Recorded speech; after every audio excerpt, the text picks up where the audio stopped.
Why, hello everyone, and welcome to the stream. This is Otaku Showboat. Today is Tuesday, April 19th, 2022. We had a holiday weekend this past weekend, Easter, and yeah, had a decent Easter. I made ham. We had a ham and the usual sides and lots of desserts, and of course we've got candy. I have a solid dark chocolate Easter bunny. It is apparently a solid block of candy here, and it was apparently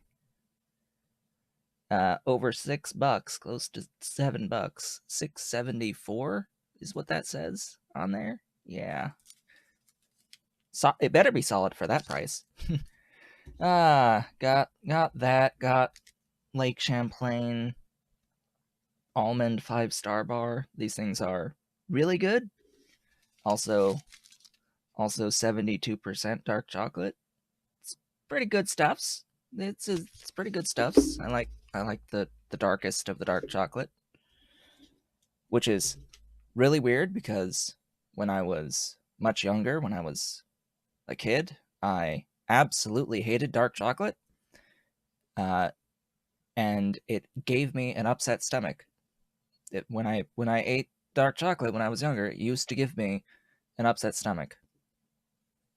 Now, though, it's pretty much the only chocolate I will eat, outside of like maybe this 5-star bar, which is also dark chocolate apparently. All right, sure. Also got Easter jelly beans, of course, and some and some peeps. The peeps got blue peeps. I've had one of them. One marshmallow of 5, because apparently it's not that much sugar if you only eat one at a time. All right then, sure. So outside of that, we didn't really do anything. We didn't go out to do anything over the weekend. We just stayed in, cooked, had a big meal between the ham and a side dish that was green beans with bacon and onions and all that good stuff, and mashed cauliflower. I made mashed cauliflower, as I usually do every holiday, with a recipe for gravy from Ina Garden, I believe. A very, very heavy on the onion gravy. It uses 2 whole chopped up mushified onions in that recipe, and it's like, oh my god, it's so much onion. It's like that's all you taste with the gravy. And what else for sides? I mean, that was actually about it, besides like salad, had deviled eggs and some celery sticks and all that normal other not cooked stuff, really. I mean, the deviled eggs are cooked, but whatever. And then desserts. We had carrot cake and apple crisp pie. Also, yeah, my Umbreon is green screened. I have to like go into the settings at some point to try and fix this. Unfortunately, it's not that quick of a fix, because if I fix this, then the green screen ends up coming through. Then the green screen starts looking like this, and it's all black everywhere. It's like, okay, I guess Umbreon here is actually not black, but a dark green on this shirt. Yeah, now that I'm looking at it, this quote unquote black is actually really dark green. So it's getting green screened. It's like, okay, sure. Thank you, Nintendo, Game Freak, for making a Pokemon that's supposed to be black dark green for your t-shirt. Oh, and I have a hole, apparently, from a kitty claw. most of my shirts now have small holes on the front of them from cat claws, little pokes, lots of little pokes. And it's been a while since I've worn this one. I actually have another Evolution shirt with Umbreon and Espeon on it that I haven't worn in a really long time. I'll probably wear that next stream since I went through the effort of pulling it out. So, Factorio. I've done a few things. The last time we met for Factorio, what did I do? Also, kitty cat. Hi, Ollie. Hello, my big boy. Yes. Last time I added Bob's modules in order to help improve the performance of the game. So a lot of what I've done in between our streams was work on the modules and work on converting a lot of the larger builds into Bob's modules based builds that are significantly smaller and oftentimes outputting a lot more than they originally output because of, the modules are really, really powerful. And I happen to need the extra scaling as well as the reduced entity count. So as you can see, while streaming, the frame rate is about 40. I will also note that this is while a whole bunch of construction bots are currently active, removing a few trees for me from up here. So this is with the train of robots currently active. We're about 40 frames when not in the map view. I will say that when the bots are not active, the construction bots are not active, and when I am not streaming, I am starting to see 50 frames per second. Just barely, but I am starting to see it actually hit 50. So, huzzah, we went from like 28 while streaming, now to 40, 41-ish.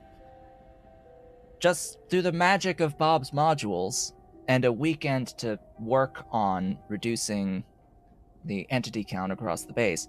Now, there's still a lot more work to do across the base. I still have to go through every factory to convert them all to Bob's modules. But what I have done is I have focused on the largest of factories that have been active and converted those first because large active factories have the most performance reduction in the base. So I have focused on that primarily. Yes, big boy. So let's go through a few of the things I have worked on. First off, here in the mall, we can see all of the module stuff over here. Now, note that the modules themselves do not take productivity modules. I would have to enable a setting in Bob's modules that would allow productivity in everything in order to allow productivity in these. And I'm not going to enable that setting. I don't think I want to enable that setting. As much as I want to, it's a little broken. As in, way too powerful. So we're not going to do that. I mean, you also have the option of allowing beacons to beacon productivity, which is also absurd. So, yeah, we're not doing that. As fun as it might be on a to try to do like a giga ultra scale base in Pyandons mods where it would actually be needed to maintain even a semblance of performance. Say if you wanted to try to get, I don't know, 5 to 10 science per second of all sciences in a Pi base, you might want to consider the extra productivity and the beaconing of productivity in a scale such as that, and definitely anything higher than that, most certainly, because it'll be needed. So what I have here is a setup that will allow for up to 1,000 of the level 8 productivity and speed and efficiency modules. But right now, I happen to need more efficiency modules. I happen to need another like 88 apparently, and counting down from up here. This is my new power generation. Quote unquote new power generation. Now you'll see in here I've got a few solar panels, and also over here I have a few solar panels. This is mostly for backup purposes, and it gives a bit of power off of these. Nowhere near enough to fully power the base if the whole thing was moving, but you know what? We'll go with it. Each of these units powers this exclusively, so all of the power that is powering this infrastructure is coming from the solar panels. They are each their own independent power grid to provide power for each one into 30 combustion turbines. Note, however, that this little setup that I have here is able to support 31 and change combustion turbines. So I've got a bit of wiggle room for potential issues with logistics throughput. So what are we actually looking at here? What we're looking at here is a condensed setup to produce 1,000 units per second of aromatics and benzene each, and then processing that 1,000 each into combustion mixture.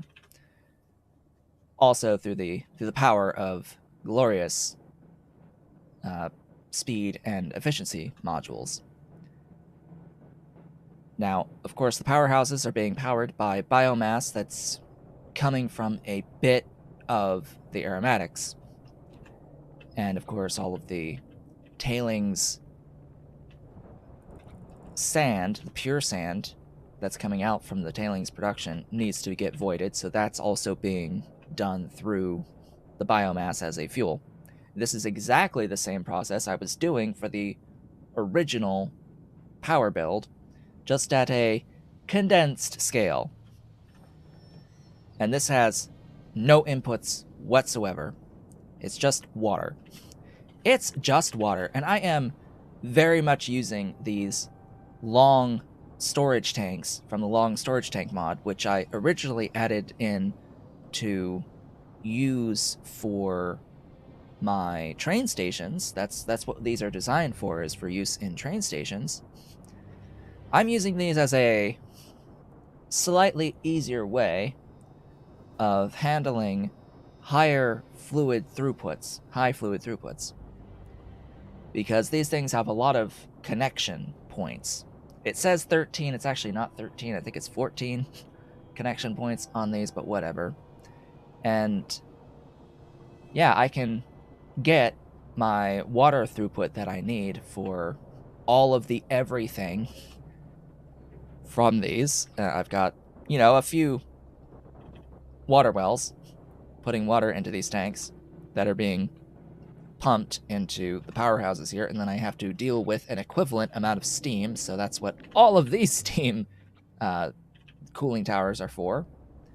And of course their water gets voided because there's no chance in hell that I am going to actually do the closed water loop on such a high throughput system like this. Zero chance in hell that I will do that. So that is essentially the build. Repeated, a few times. I've got I've got a lot of these. Now, how much power does it generate? That's the question of the day. 2 gigawatts per unit. So this whole thing is producing 30 gigawatts. Yeah, just, 30 gigawatts on 1 square. Previously, an entire square of thousands of entities was producing about 6 gigawatts. Where the previously an entire square was producing about 6 on the output. And I had 4 of those. This is able to sustain more power than all 4 of my previous power squares.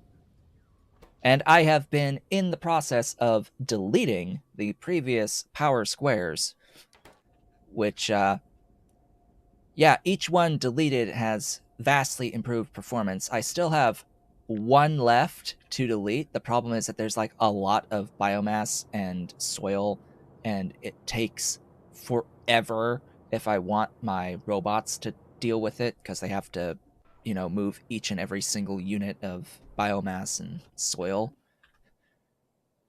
And for whatever reason, they're not sending them to the nearest storage deposits, even though I've put in like soil and biomass into this.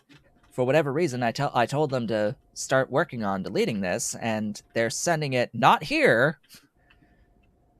They're not sending it here. They're sending it all the way over here to this one and this one, which also have soil and biomass, but I don't understand why the game would send the robots to more distant storage units. Like,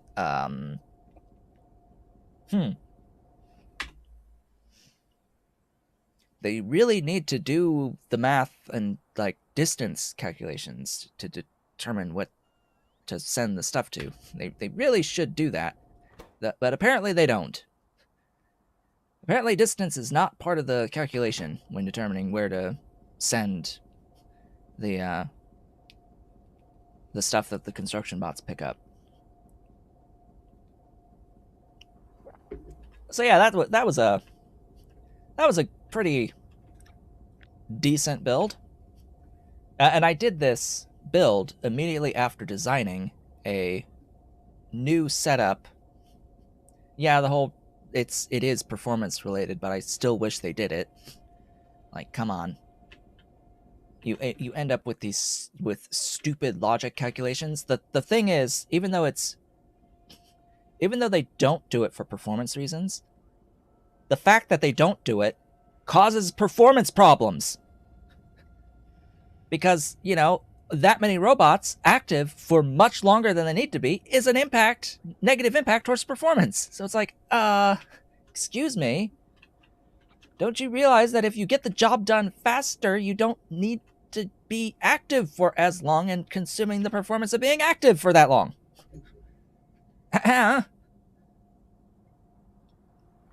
Like, duh.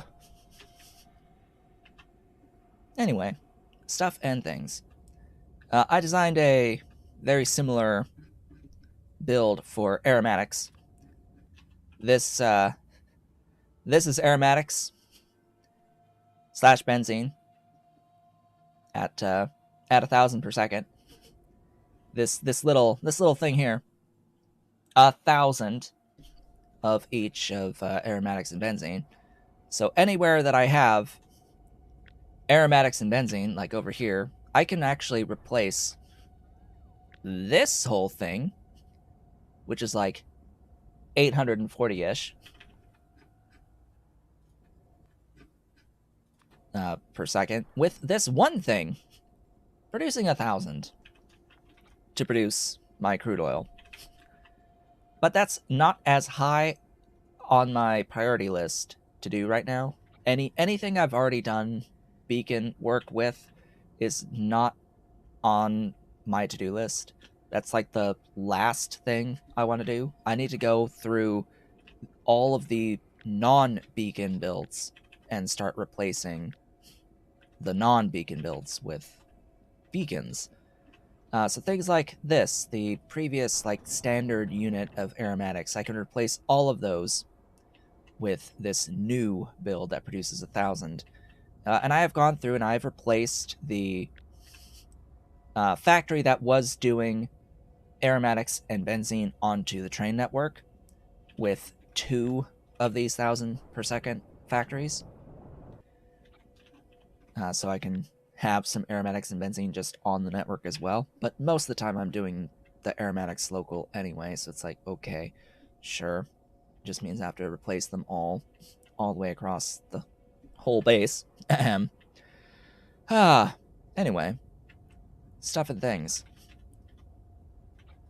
Iron. Molten iron from Simics. So, yeah, I have level 3 beacons now, obviously, which means that I can beacon alien life modules at 100% beacon efficiency, up to 6 at a time per beacon. Meaning that rather than needing a few more dens, I'm now at the speed cap for each of my Simic dens here. So I'm able to produce a lot more of the unslimed iron in this case, and convert it all into molten iron. This produces 720 molten iron per second. It's like 360 each, consuming 180 per second of iron in total. It's 90 each, or 1 green belt of iron ore for each one. And yeah, it's working wonderfully. I like it a lot. I like the little build here. Now, a thing to keep in mind, because I've done this, because I took this step that I really hadn't intended on taking this whole time, a lot of my previous decisions, or a few of my previous decisions, are no longer ideal given the circumstances. Because a lot of my decisions were made assuming I was using vanilla modules and vanilla beacons. I do not regret unslimed iron, picking an unslimed iron recipe for Simics. I do, however, at this point, realize that the molybdenum digestion is no longer particularly great. Realistically, all 3 of these aren't that great of an option if you're using Bob's modules. I guess the chromium digestion is the best pick here if using Bob's modules. And the reason for that is with molybdenum, essentially the entire molybdenum processing chain, standard processing chain, can take productivity modules in it. So if you're using level 8 modules, even with Mark II buildings, let alone Mark III or 4, it is a significantly different ratio for ore to plates, or ore to any of the 3 primary outputs, the disulfide, trioxide, and the plates themselves, than this. It is significantly better than this on a just ore into output ratio calculation. So yeah, wouldn't have gone moly, just like I wouldn't have gone lead on here just to begin with, because of the amount of zinc that you actually need across the playthrough. I mean, this decision is just difficult. This is a difficult decision because, well, on one hand, the lead output here is way more than you get from doing sintering. You need a lot of zinc. And being able to skip straight to concentrate is a pretty significant leap. And with the nickel here, though, you're only getting this. You're getting the stage 3 pulp, and it still requires a bit more processing with more outside ingredients on it, so not as inclined on that, but anyway. And then in here, niobium has that same problem with productivity along the whole chain ish as moly. So I would never ever do the niobium digestion here. I didn't do niobium digestion. I've done Nextlit in this case, but yeah, just another thing to keep in mind that moly and niobium are both productive processes. So if you're using a mod like Bob's modules, the productivity is going to be better on here, just without question. Anyway, that being said, what else have I done? Right, the original Circuit 1 build is, well, dead because it got replaced going into last stream. It was over the previous between stream work. So all that's left here is a bit of melamine, just a yellow belt of melamine.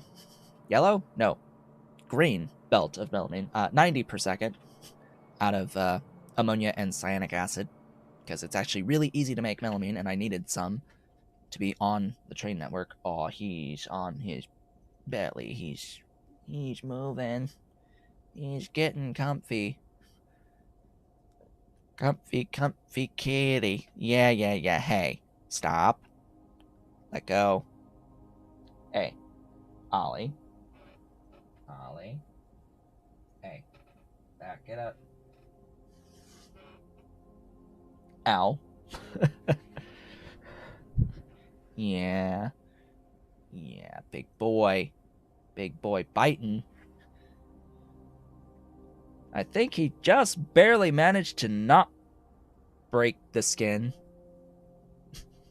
I am not bleeding.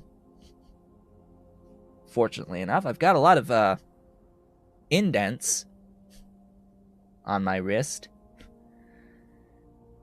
Hey, big boy, what are you doing? Giving me marks. Giving me marks. Ahem.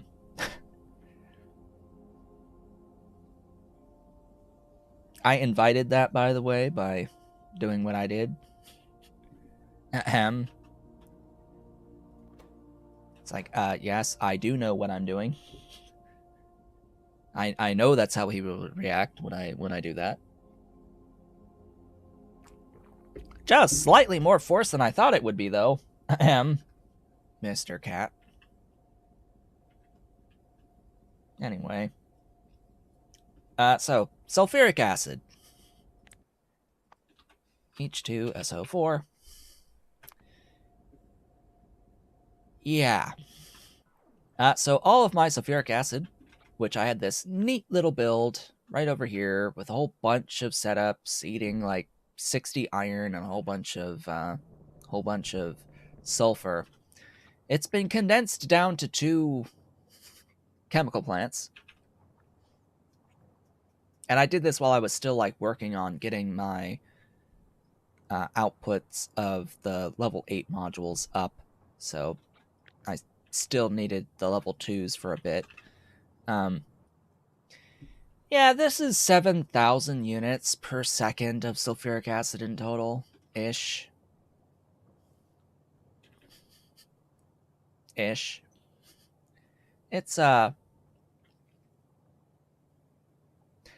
enough to last, I think, for a little while. It's enough for a little while. Also, rare earth oxides. This was unfortunately a build that I had already like scaled up quite a bit, but it was a lot of entities. So I've gone ahead and made it to be not so many entities, although it does still need a whole bunch of voiding on it. So this makes 180 per second per unit. So it's 360 per second of rare earth oxides. Rare earth is, again, one of those ore types where every step along the chain is productive. So in reality, I think this is only consuming like 3 rare earth ore per unit. I actually have to look at my hell mod again. Yeah, 3 rare earth ore per 180 oxide.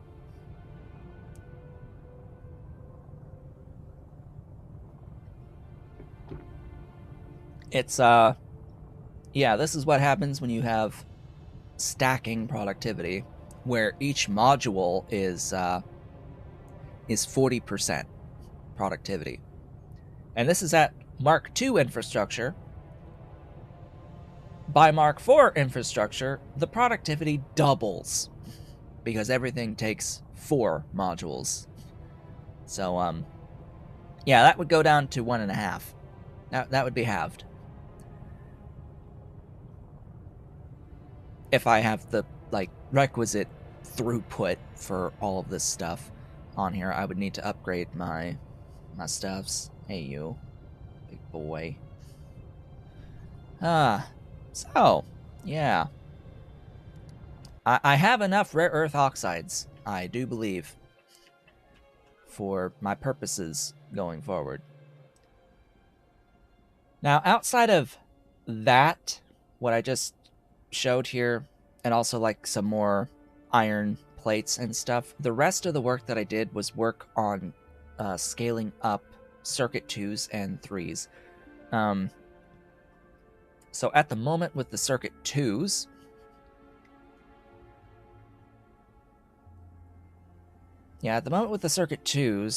I do have a full buffer of them. Yeah, my station is full. I have scaled the circuit 2s to produce about 20-ish per second through the power of modules. Again, productivity across many of the steps in circuit 2s. So making great use of that, making use of speed modules, wherever else. And I have gone through as many of the inputs as I possibly could and got all of those scaled up in order to support this. Same thing with circuit 3s, but there's still some stuff with the circuit 3s that are limiting that production. Stuff that's unfortunately not productive, that's causing some issues on here. This could also support 20 circuit 3s if I had a sufficient quantity of inputs. I think right now the bottleneck is neuromorphic chips. So it's like, okay, if it's not one thing, it's another. And then the inputs for the neuromorphic chips are significant. Yeah, I need 2.3 neuromorphics for this now with the current productivity. Again, by the time I get to Mark IV, the productivity doubles and it like halves the amounts that I need. Not really, but it's a big difference. Once I get to Mark IV, it goes from 2.3 to 1.6 on the neuromorphic chips. So, pretty big difference there. Where do I even have the neuromorphic chips in this list? I don't even remember. I don't remember. But what I do know is that the neuromorphics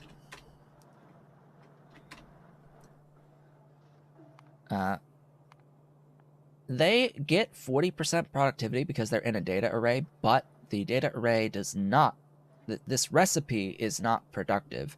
So all it gets is that 40% tech upgrade here.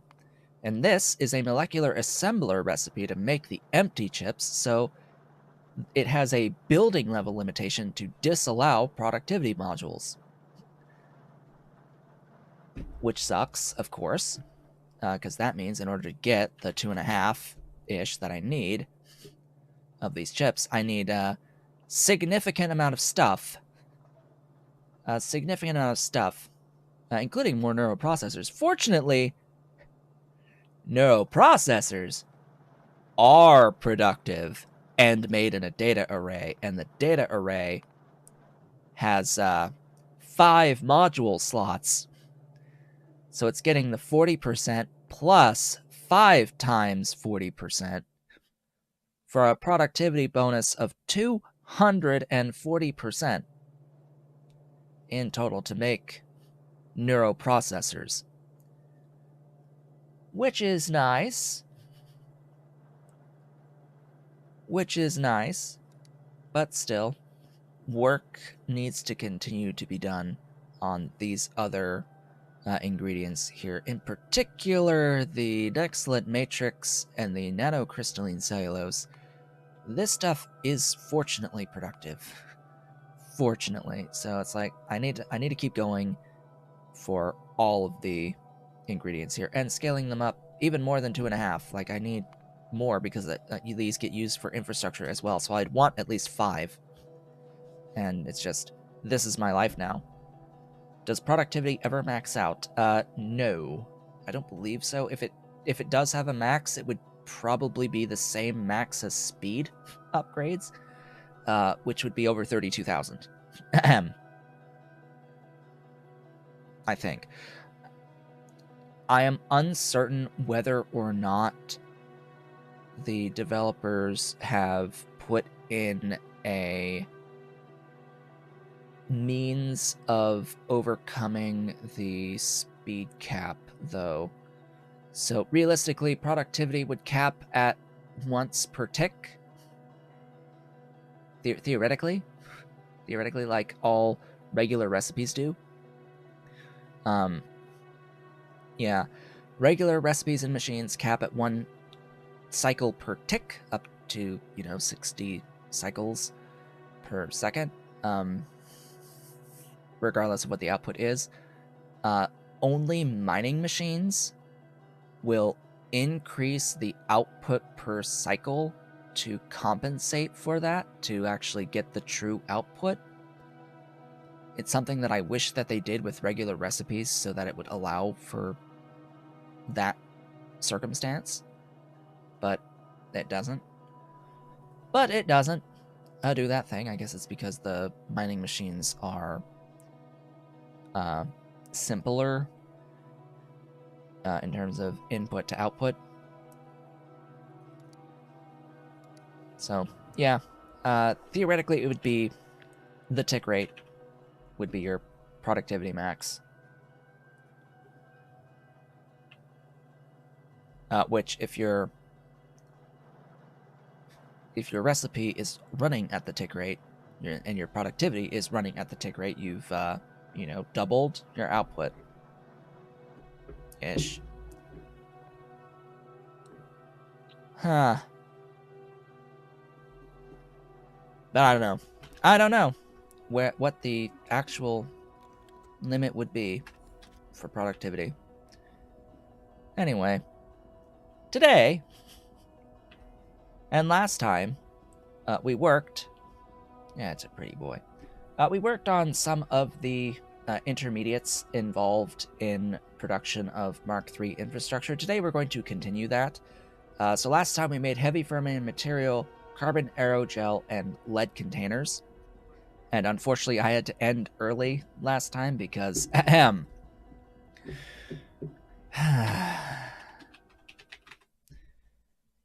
had to take a break, and it was a little bit explosive. So out of an abundance of caution, I ended off the stream a bit early, even though nothing ended up coming of it afterwards, fortunately enough. I didn't want to take the chance. So, right, these stupid things are going to be a pain in the butt, too, to scale. Right, I need more diamonds. That's gonna suck, too. I also need more diamonds, and I've been trying to think about what I'm going to do for diamonds, because, again, it's another one of those things that is not productive that I need a lot of, and these two things are not very kind.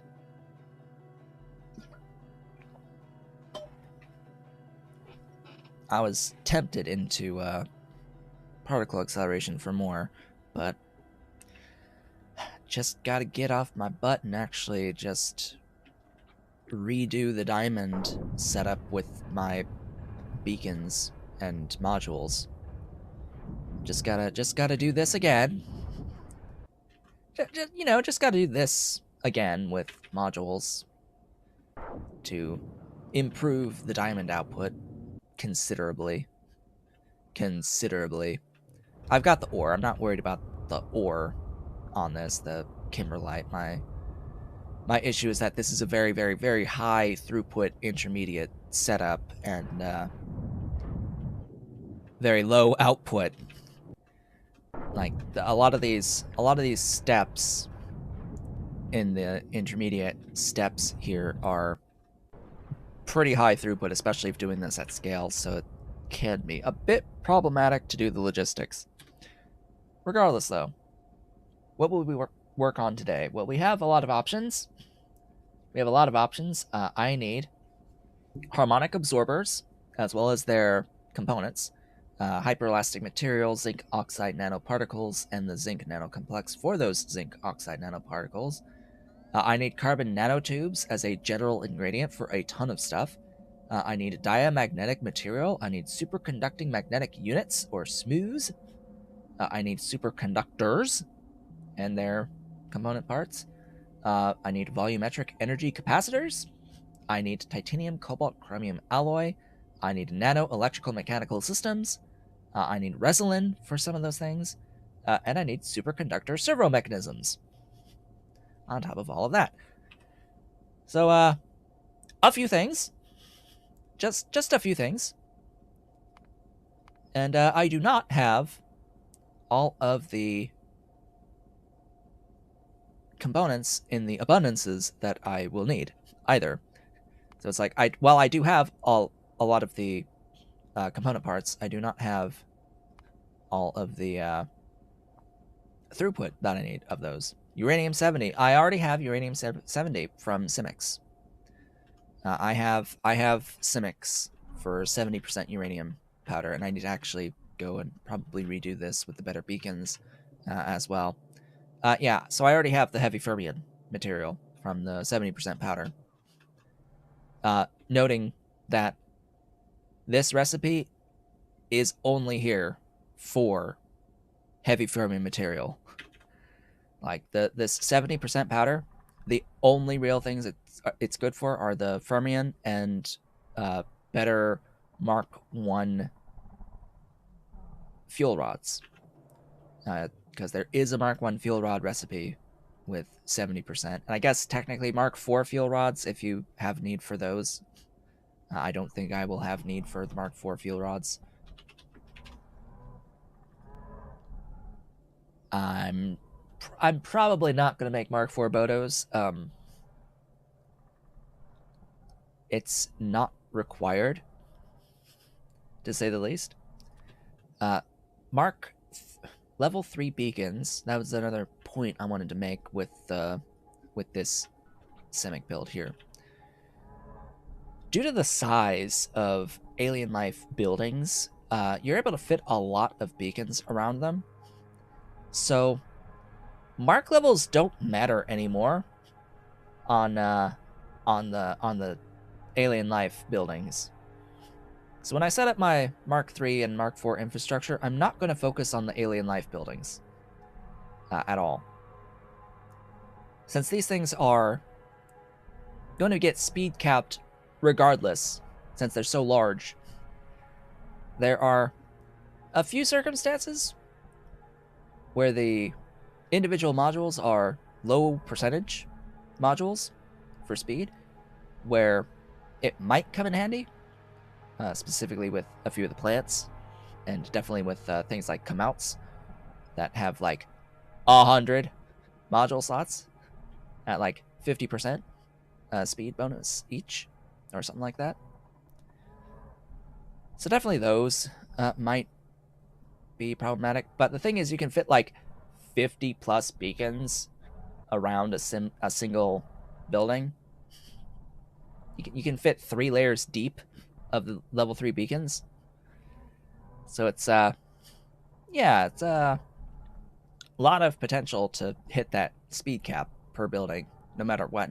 And even if you can't hit the speed cap, like, so what? You have a ton of speed bonus anyway from all of those beacons surrounding your life buildings, to the point where it's going to vastly exceed any gains you get by upgrading the mark level of those buildings. So I don't think I'm going to focus on upgrading the mark level of those particular buildings overall. All right, I guess the first thing to work on will be these zinc oxide nanoparticles, because I have the nano compound. Nano complex is only used for these nanoparticles, and we set up the lead containers, so may as well go ahead and do this.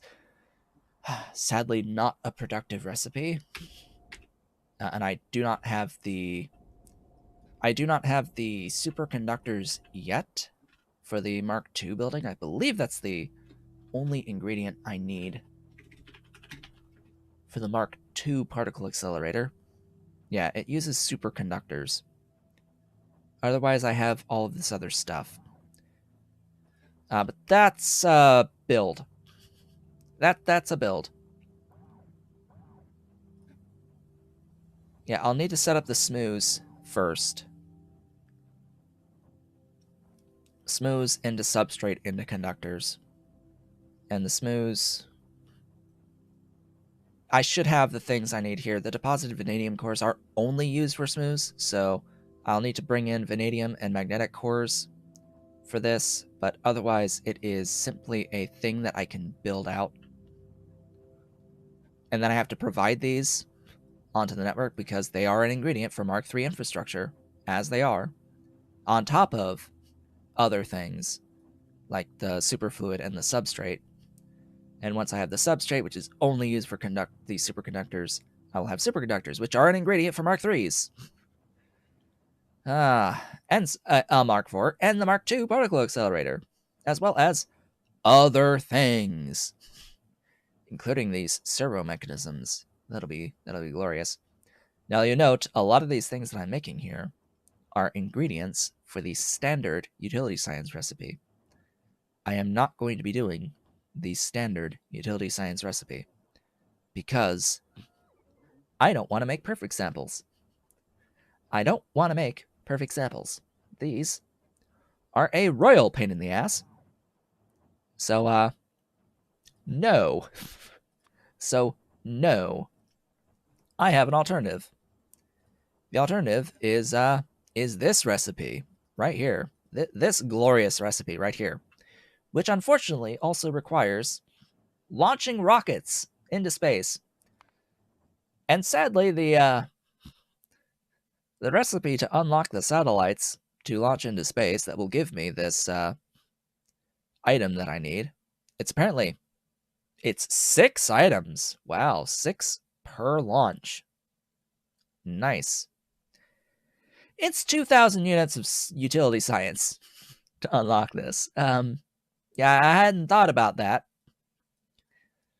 when I decided to do vat brain biocomputing, because I needed the tech to unlock the recipe, but I also need the space science tech to unlock the satellite, which is another 2,000 science. So I'm working on that now. For reference, a lot of the other techs are only 100 units of science. These guys are 400 for some reason, but whatever. Anyway, particle accelerators, let's go. Give me stuffs. I should absolutely have the washers. I do not want to speed module these particle accelerators. I do not want to speed module these particle accelerators. That would be a horrible idea. That would be a That would be a pretty bad idea. Yeah, these are 120 megawatts each. I don't want to increase that by 80% per module. I really don't want to increase that by 80% per module. However, actually I do, because in the case of Bob's modules, it is actually an overall reduction in power. Yeah, space science will get done eventually. Yeah, so we have close to a gigawatt. It actually goes down despite the 80% consumption because the speed compensates. Just one of those interesting little things to note. No, we'll have that one. Yeah, and the faster it goes, the lower the power. Right. So actually I do. Never mind. Never mind, I do want that. If it was vanilla modules, then hell no. But Bob's, sure. Sure. That's going to get deleted at some point, I believe. So this can easily go right here. Oh, this is a very simple build. Wow, it's 3 inputs and 1 output. Let's go.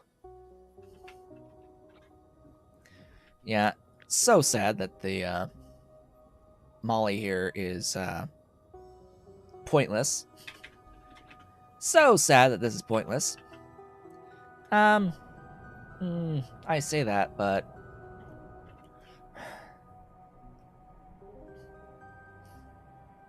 Helmut still considers this a better recipe, even with the stacked productivity.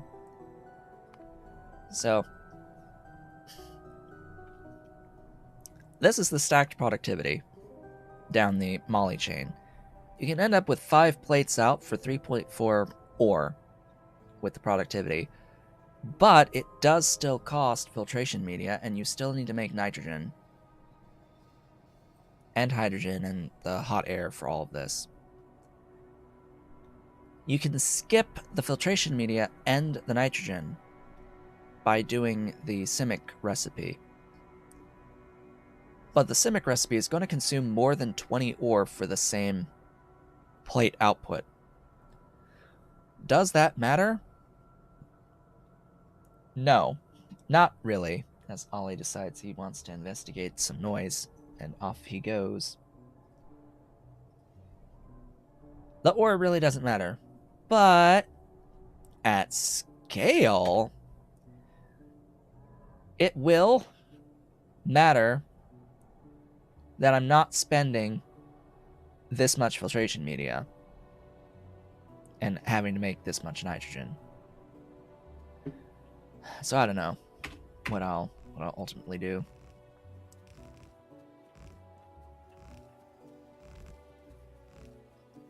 It's a difficult decision. Do I productivity module and have those outside inputs, or do I not need those outside inputs so much? Well, it basically trades one thing for another in that the Simic stuff all requires biosamples. So it would be trading biosamples for filtration media and nitrogen in this case. I don't know how much of a benefit that would be, if that's even worth it. Oh yeah, and I need a fluid. I think I scaled the methanol as well, and I just didn't note it anywhere. But I think the way that I scaled it is not a sustainable way. I don't remember.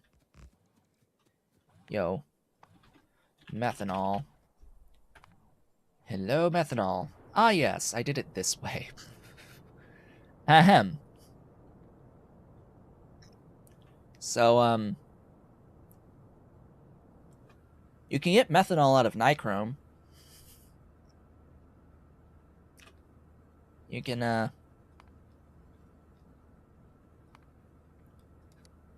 make methanol out of nichrome productively. The issue, of course, being you're making it out of nichrome, and that's a little expensive. Nichrome is a little bit expensive to make.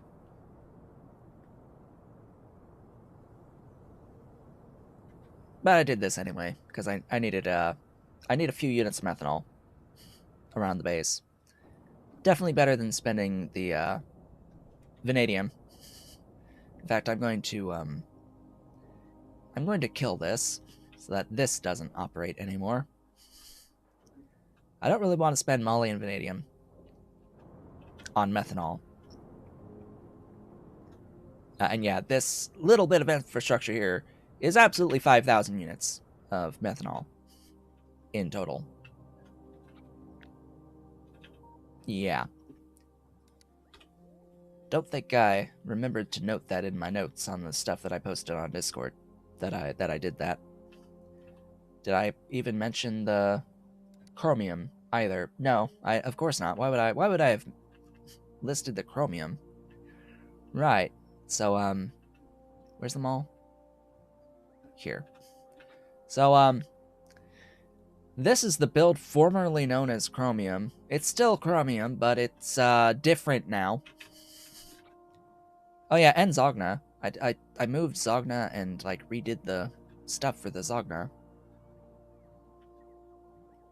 And again, I completely forgot about doing that as well and making note of it. But anyway, so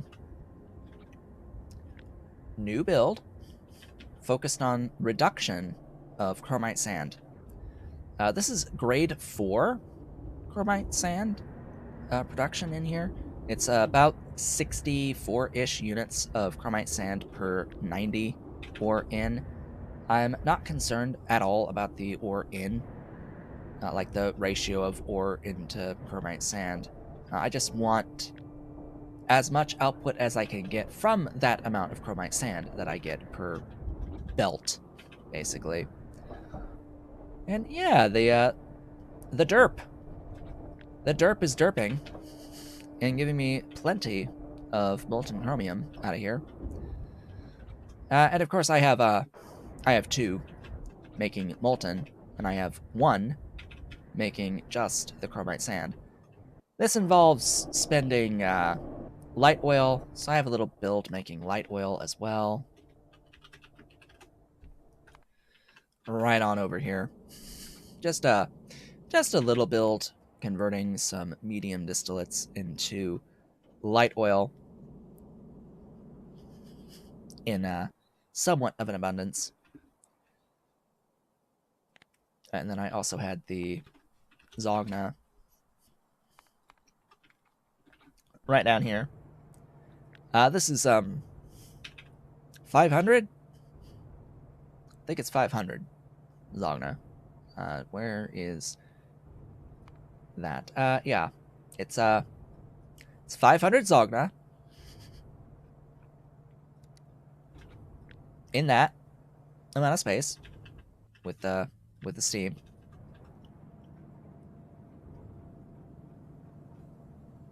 Modules. Bob's modules. 500 Zogna.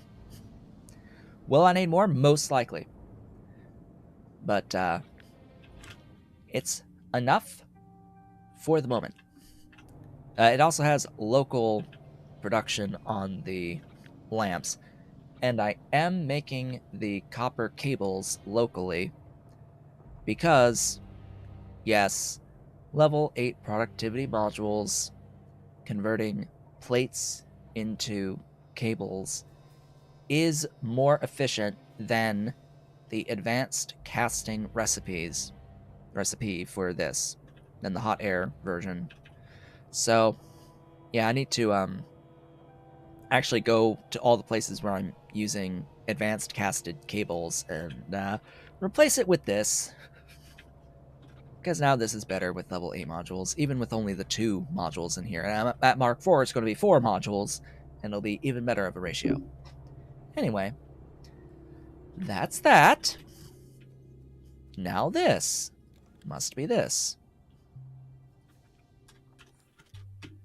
As my allergies are awful today. Alright, you pin... Alright, right over here. Ahem. Yo. Speed. Also, get rid of that. So I need you to output 5. Right? Yep, 5. 5 into 5. Doink. Doink. Power. Update, please. There you go. Not enough. Not enough. Not quite enough. Enough! It's enough! Goodbye, and... Hello, methanol. And then this guy should already be fast enough to support the thing. Unfortunately,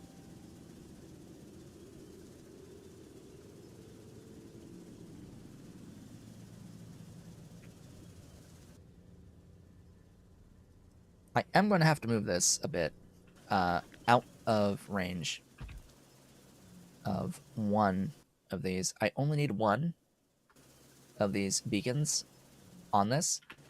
Why? Why? That is because of this concept of spike power that is not taken into account in Hellmod at all. So, in order to get 5 zinc oxide nanoparticles, on average, we'll be using 514.8 megawatts. On average. If I overdo it on speed on this particle accelerator, it's going to consume significantly more than that momentarily. It will momentarily spike much higher than that. So I need to make sure that my base is capable of sustaining that spike. If it's not capable of sustaining that spike, well, that can cause some issues. That can cause issues. So, yeah, make sure with very high power draw buildings that that you're only making them as fast as you need to make them.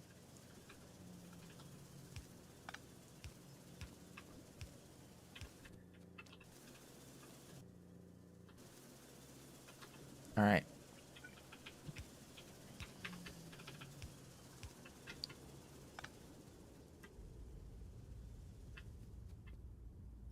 You from there.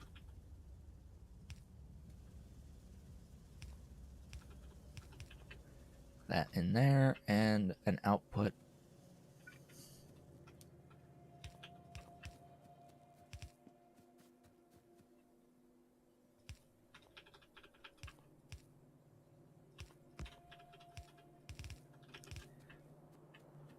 Alright, I have those as if they're going to be shared. I don't need them shared.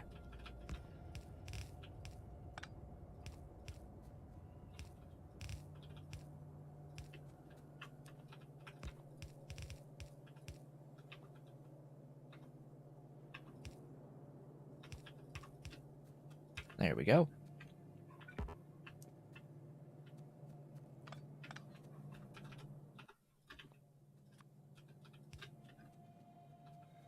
Alright, where's that pipe? There it is. Oh. Oh, boy. There we go. Alright, request methanol at zinc oxide nanoparticles. Request zinc nano compound at zinc oxide nanoparticles. And request lead containers at zinc oxide nanoparticles.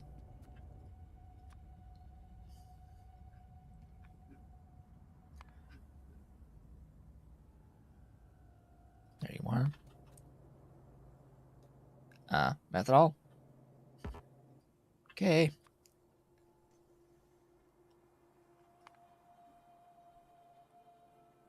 Where is the nano compound?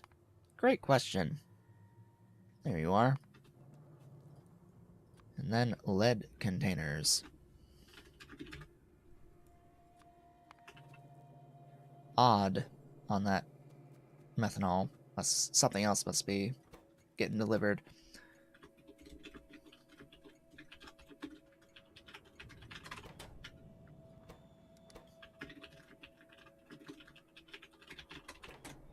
All right. Ta. Da.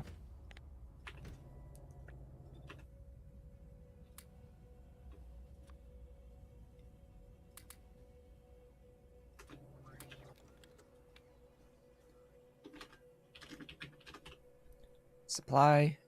Depot. Full cargo. Circuit ignition. Auto magic. It just needs that delivery of methanol, and we will be good.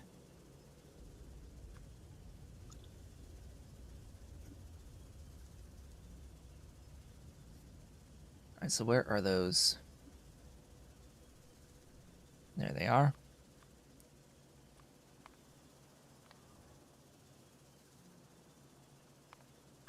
Ta-da! We're done!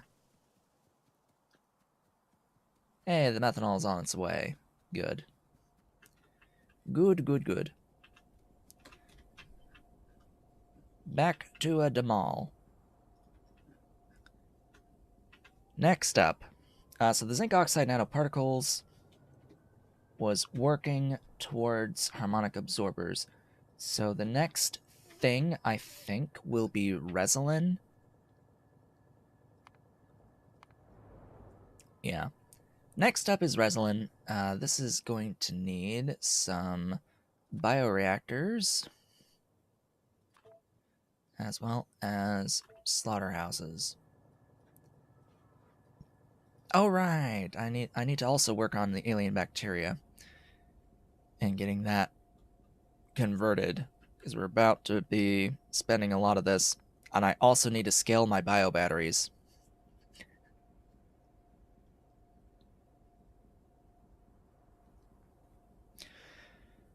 That's the biggest issue with trying to scale up circuit 3s. It's the bio batteries. It's always the bio batteries. Now, what uses these to begin with? I don't remember. What used them? The mounted substrate? Yeah. Yeah, the mounted substrate used them.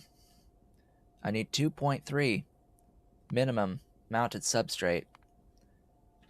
So if I needed 2.3, I would need 5.2 bio batteries just for this purpose. Problem is, it's also used to make PCB4s for the intelligent units, so you need more than that. I guess realistically, more like 4 is what I need here. It would go down with more productivity with higher mark level stuff, but you know, I still would need, I believe, more bio batteries, because I'm making 7 right now, and while I probably don't need 30, I'd at least need about 10 to 12,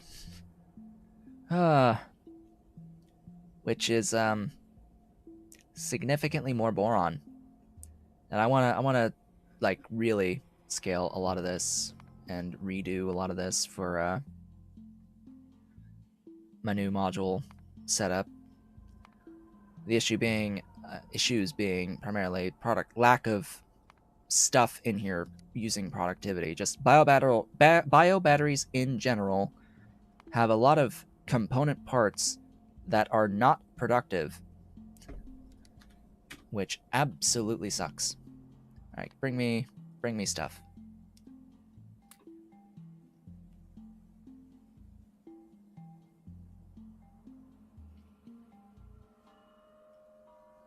So I want to try to scale stuff that is productive. Primarily, like first things first. Also, why the frame rate is below 40, I don't know.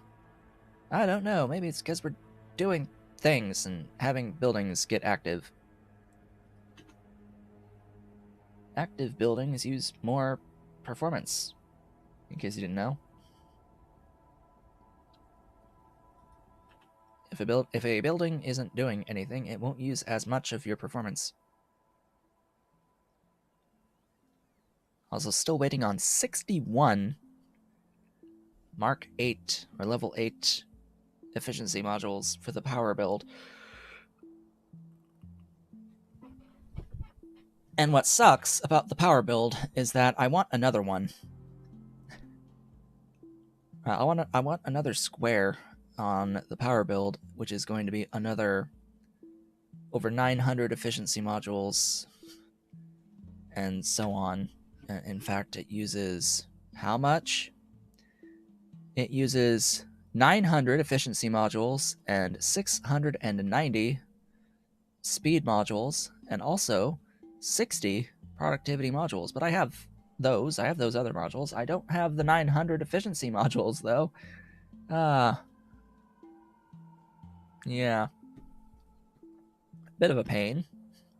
It's also like 450 of the turbines. That's also gonna take some time. That's gonna take a little while. Anyway, give me a factory somewhere. Probably here.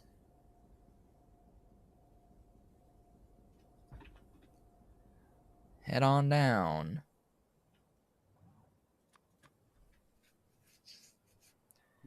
Yeah, so the numbers here, we can basically ignore any time we have numbers of factories at this point. It's going to be 1. The only time where it will matter is with any alien life building, because they do get speed capped, and they are still pretty slow even at the speed cap compared to output that we'll need.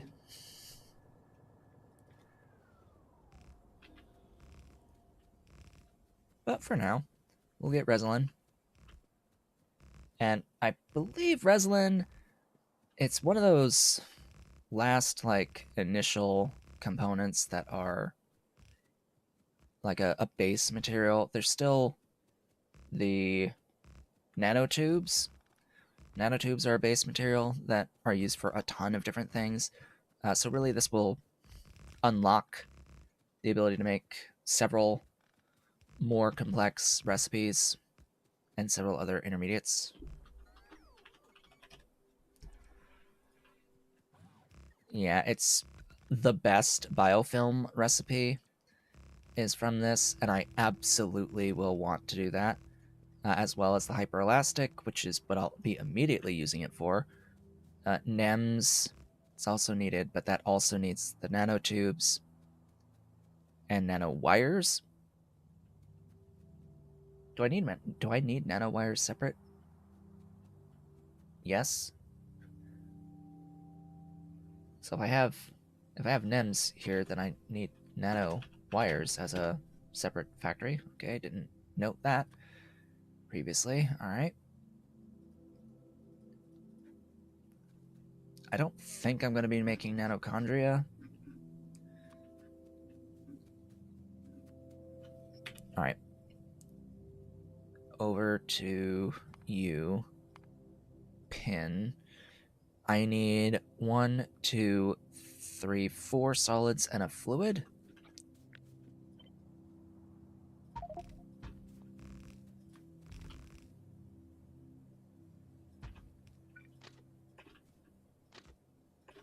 All right. 4 solids and a fluid. I really shouldn't actually be doing all this work here if I wanted to make genuine progress. So we'll revert to more productive times and focus on the actual factories, and I'll do the logistic work between streams. This one isn't quite as simple as the previous one that we did. Like we just had a string of factories that were relatively few on inputs and outputs, as well as relatively few on buildings, so it didn't really take any much extra time to do the logistics. But here we're starting to get into 5 ingredients, and yeah, it's going to take a little bit longer. Also need to remember to swap to, oh right,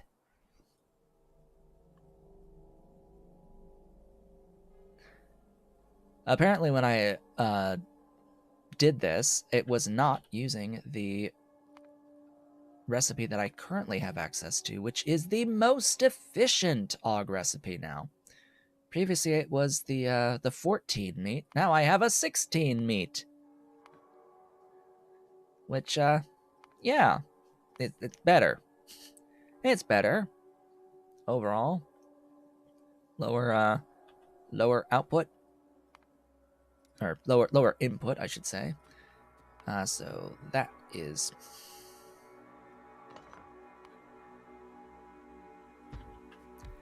that. Speed. Yeah, you don't even need a beacon. And we're dealing with less than 5, so you don't even need a module.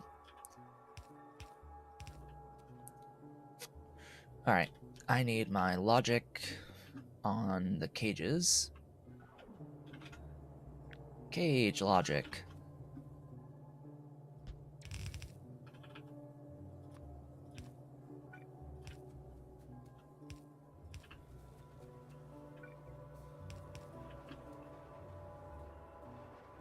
That's less than 15.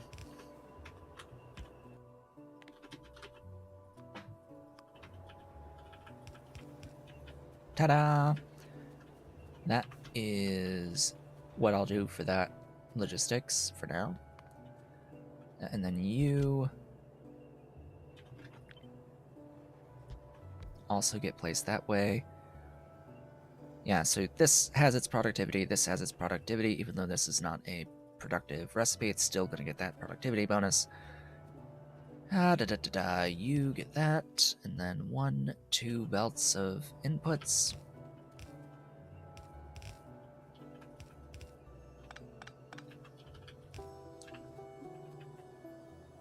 The building will go fast, so design it around that concept. Oh boy. So speed modules inside the building, that would be great. And then it's going to need to make 1. Okay. I have a need.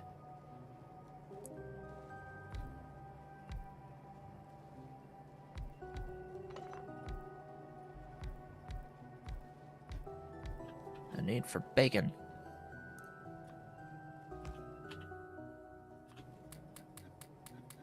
How are we looking?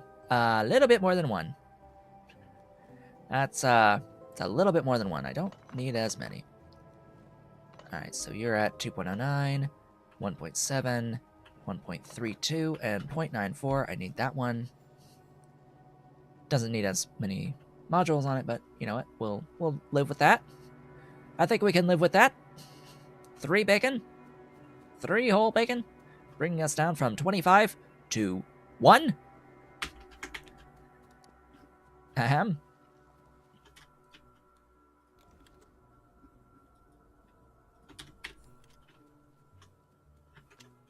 Alright. Back in the thing. Next.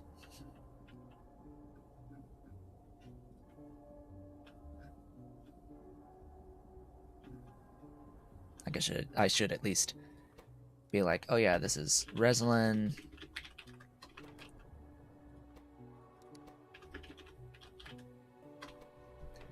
And the depot for the Reslin. Okay. Onwards. Hyperelastic material is next. This is the same stuff that I already have, so I don't really need to, like, go and restock. Not actually necessary. Where did I just do this build? I don't even remember. It was down somewhere. Near the bottom. Oh yeah, I did plastic too. I forgot about that. I scaled plastic. This is 180 plastic per second out of a bit of sulfuric acid, ammonia, and acetone. Why? Because it's productive. There are not that many recipes for plastic that are productive, and there are several recipes I would have liked that are unfortunately not productive. This one is the one Helmod preferred of the ones that were productive. And you know what? I looked at the numbers and I was like, okay, this is just 3 fluids in that I'm making in abundance, and it's a bunch of plastic out. So I went with it. I went with it. It was fine. It works. It's great. So there's that Resolin. We'll put you here. Right.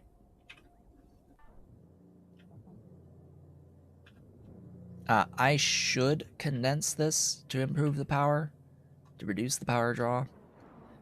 But realistically speaking, what I should do is get my boron through the regular way rather than through particle acceleration to save my rayon and nichrome.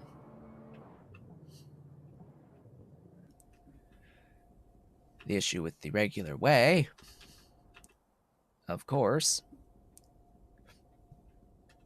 is that it's expensive. Regular boron. I think I've looked at it before. Do I even have it listed here? I do.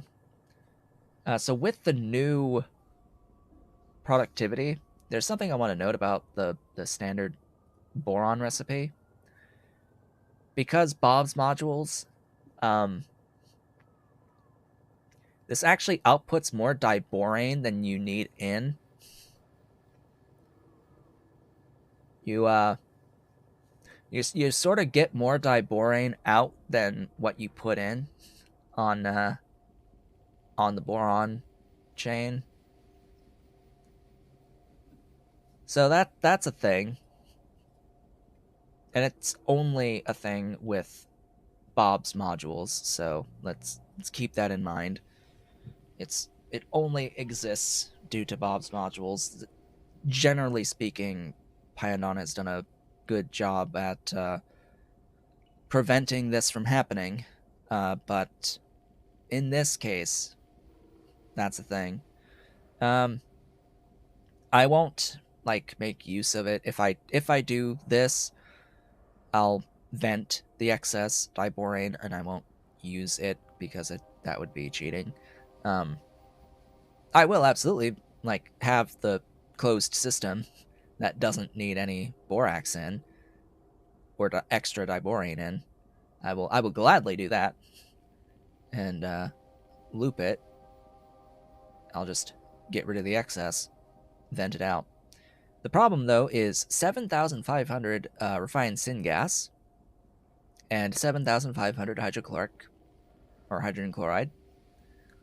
That's a bit much.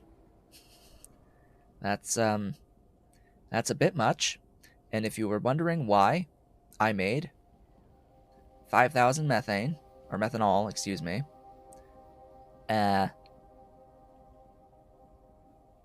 it was a thought that I had, and I've been trying to figure out, well, what the hell am I going to do to get the throughput of these things? And I've just been experimenting, trying to figure out exactly how I would go about getting this much throughput of these two things for that much boron. And it's pain and suffering no matter what I do. So yeah, it just gotta live with it. Hello, stuff, things, get out of the way, trees. It's absolute pain and suffering, no matter what, to the point where it's like, okay, well, I have a build already, giving me 40 through particle acceleration. Oh right, I didn't restock.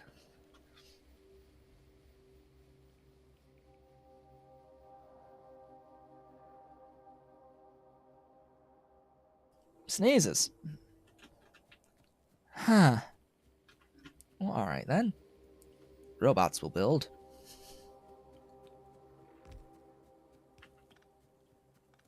I can at least place down these roboports, most of them anyway. Most of them. All but one.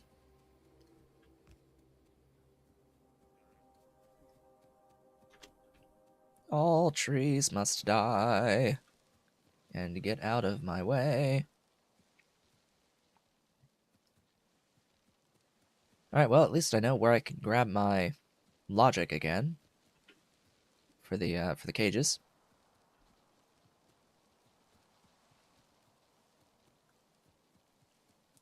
What I find interesting, by the way, is that these slaughterhouses have productivity bonus.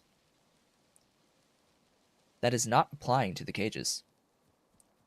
It applies to the primary output. And yet,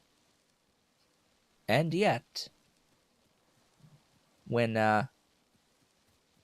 raising cubs, you end up with more cages than what you put in.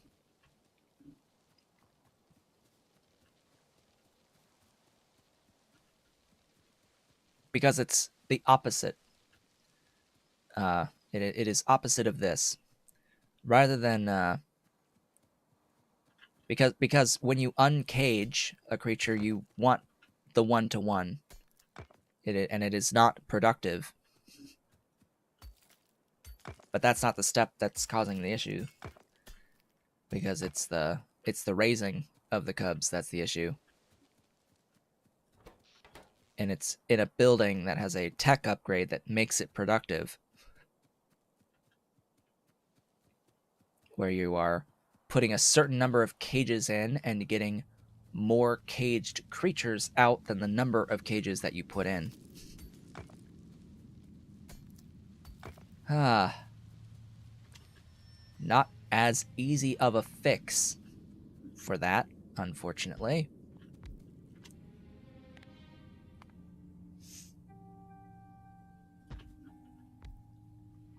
Whoops.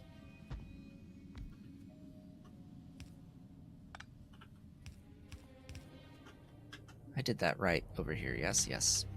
I did. Give me that. Ta-da. Power to the everything.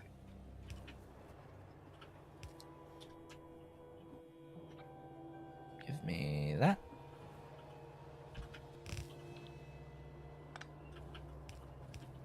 And there we go. Huzzah! And I guess I don't actually need that. Going into the bioreactor over here. All right, you need some speed. We're dealing with less than 5, so that doesn't need the speed. This absolutely needs even more speed. So we're gonna do 3 of those. Have a look, and we have enough. We have enough.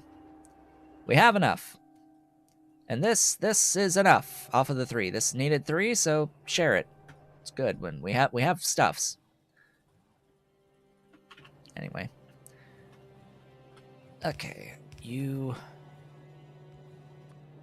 there, and there. In power. Alarm!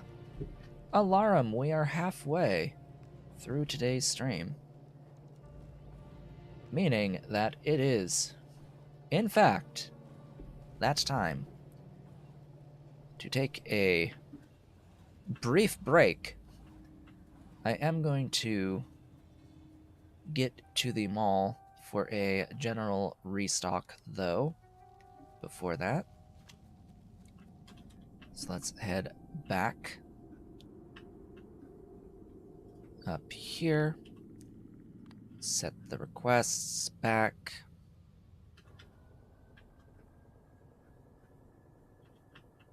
And just be happy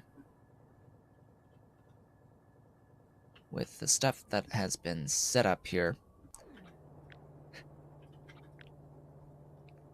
Yeah, it's just 3 buildings. It's just 3 buildings. Sure, why not? Okay, the next thing that we will work on, now that we have those,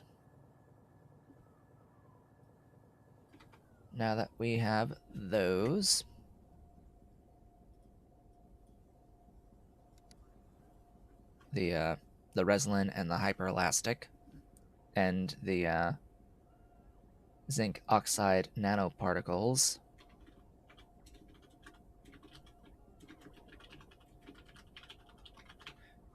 is the harmonic absorbers. We can directly go into the harmonic absorbers, as well as we can go into the carbon nanotubes. I want to at least get those set up, and we'll just work our way as much as we can on the remaining intermediates. If I can get all of them done, there's like 2, 3, 4, 5, 6, 7, 8, 9 factories left. If I can get all of them done within the next hour and a half, that would be great. So then I would actually have Mark III infrastructure, ideally, the next time we meet, once I finish off those logistics.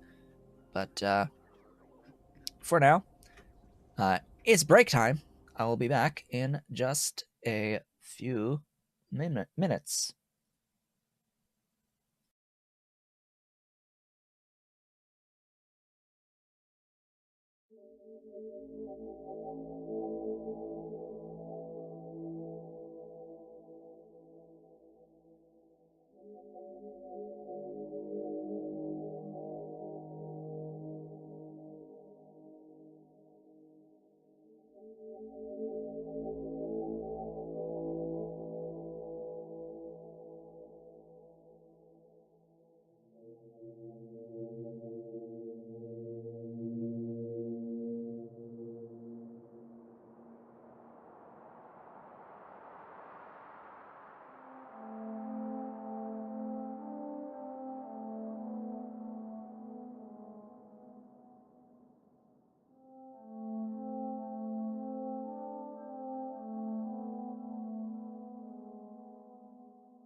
And I have returned.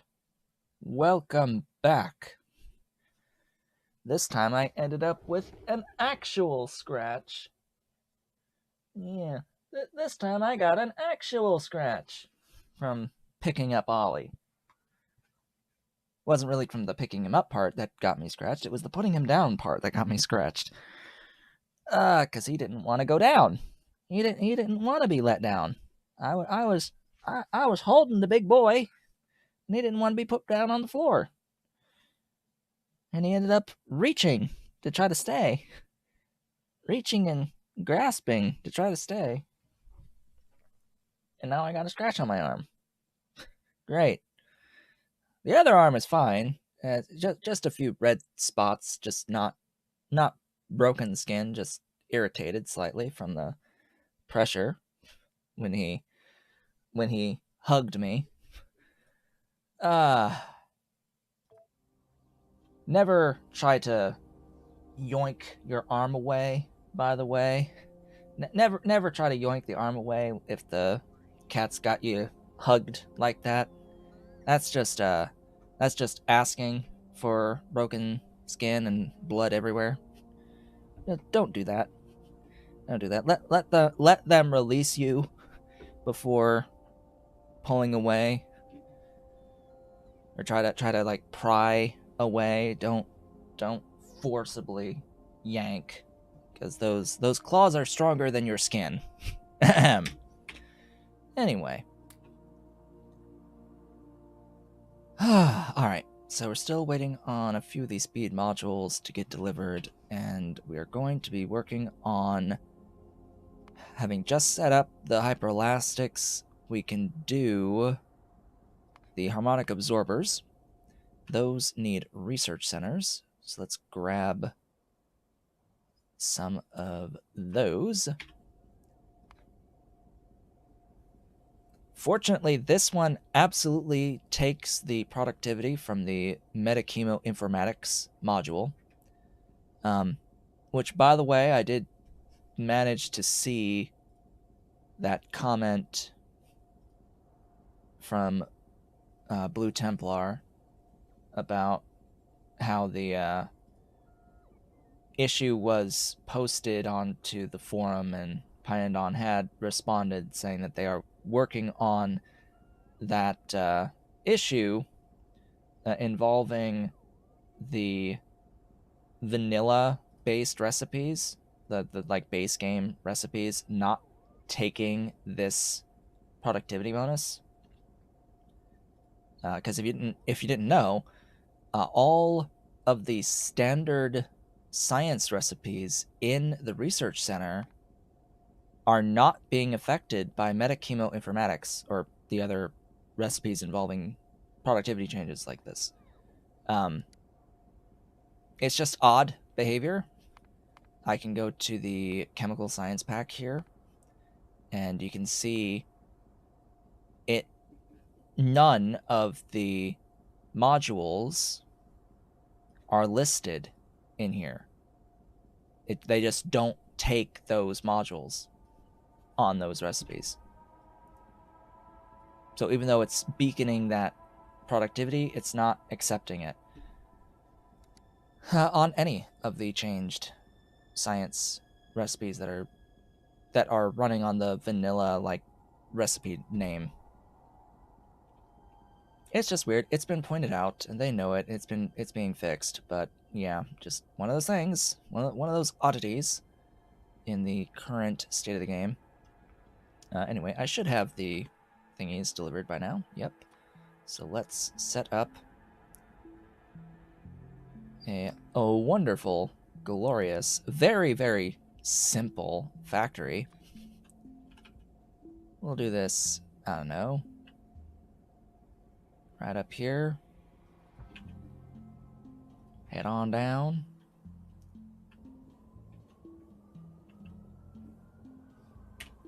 And that's going to be the theme going forward with a lot of these intermediates. They're going to be very, very, very simple factories with decently sized train stations. And this is the beginning of that phase that I have referred to throughout this series as the place of building phase, the just place the building phase.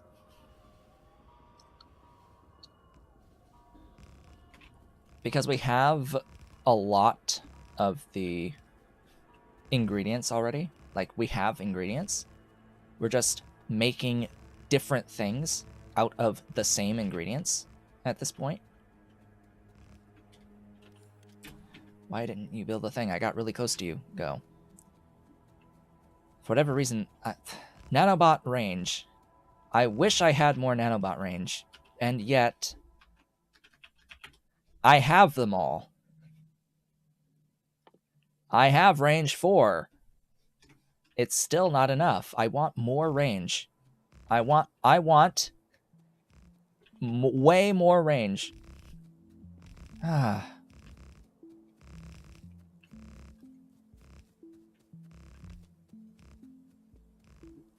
want infinite range.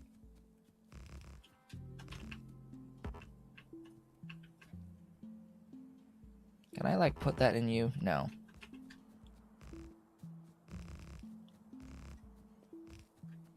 Excuse me?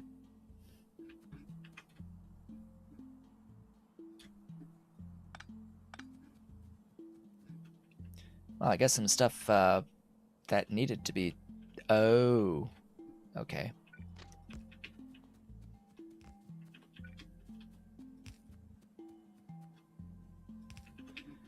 Just barely reaches. So that's the neighboring factory.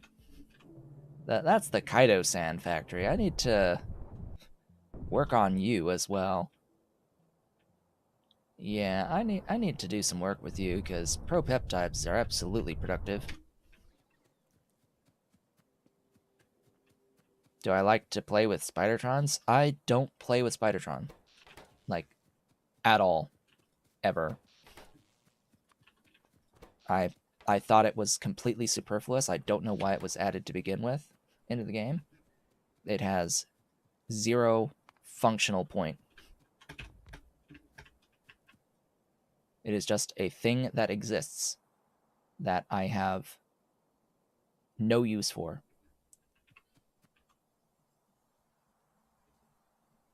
And it is not worth my time to go out of my way to get it.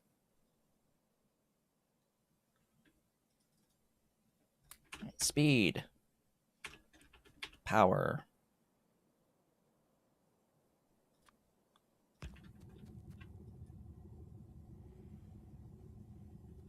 I don't care about what they can do and what you can do with them. I can do things just fine without using them.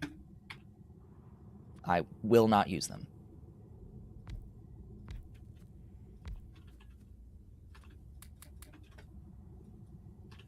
What was I? How much was I making? That much? 117. There. We've done the thing.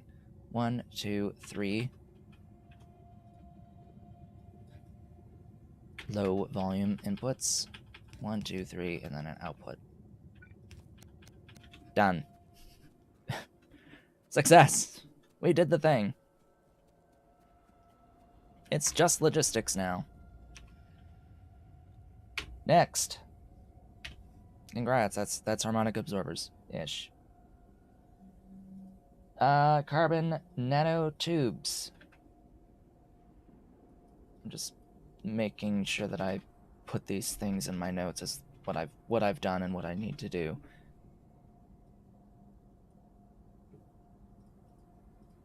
Like, I can build remotely now, like right now, without needing a nanobot, without needing a Spidertron. I can build remotely as I am, because my entire coverage of my rail network is within my logistics network. I made the whole thing a logistics network. Like, this is a thing that I've done, and I'm going to use it. My bots will build for me everywhere. And I won't have to maintain any Spidertron inventory storage to be able to actually work remotely either. It's like, no, that sounds like a terrible idea. Why would I want to do that? No. No. That's way more work. Don't request things. Hi, Ollie. Ollie is back. Ollie has returned. Show the thingy. There's Ollie. Enhance. Focus. Ta-da! There's the Ollie. There's the Ollie all the way at the end of the table. Yes, all the way at the end of the table. Oh, scratch. That feels so good, huh? That feels good, huh? Yeah. Yeah, that's a good boy.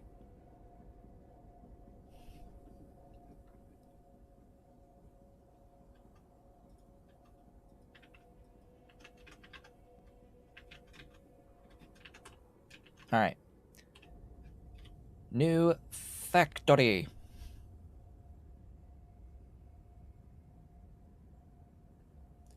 New factory. We are going to work on the carbon nanotubes.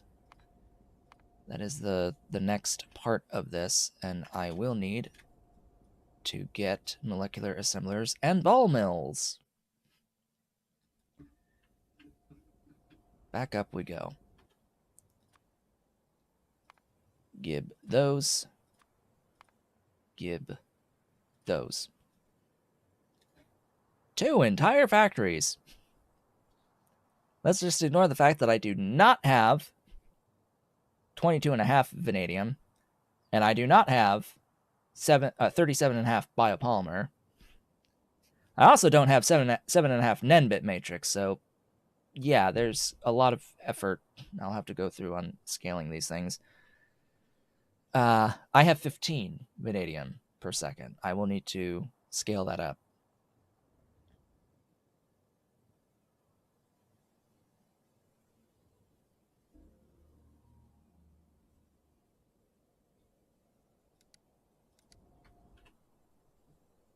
All right, bring me stuff.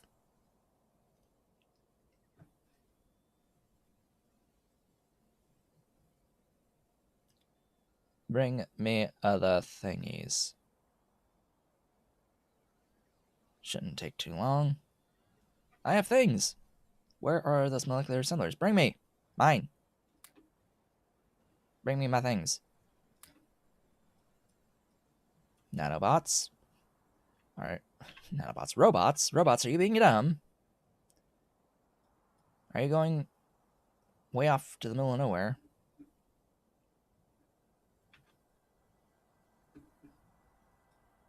Good. I have existent molecular assemblers.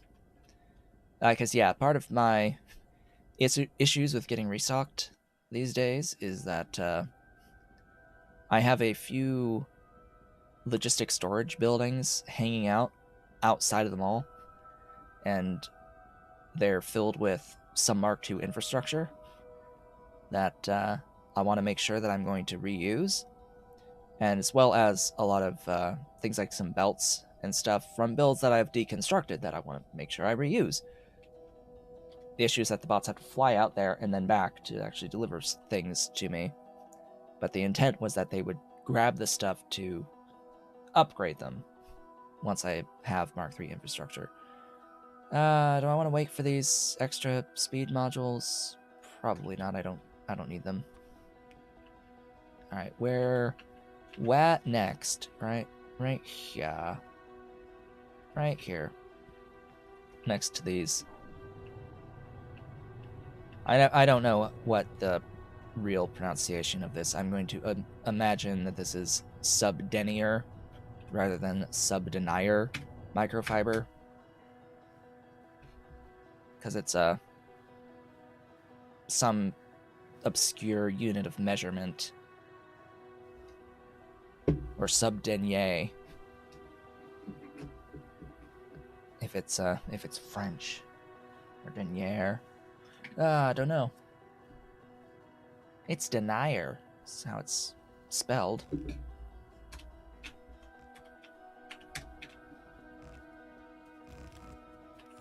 All right, build the thing. Give me my pin. So we have one productive process. The other one is in a molecular assembler, which is not productive. God, I hope that changes. Oh boy, I really hope that they're changing that. In fact, I should probably bring up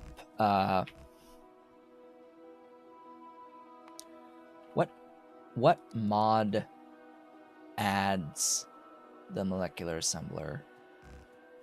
It's high tech. I should probably look up the changes on the GitHub to high tech that haven't been pushed out yet to see if they've allowed productivity on this machine. It's a really simple matter of just adding it to the list of module types for the machine. My productivity mod makes it so that we can use productivity on this machine. By doing that,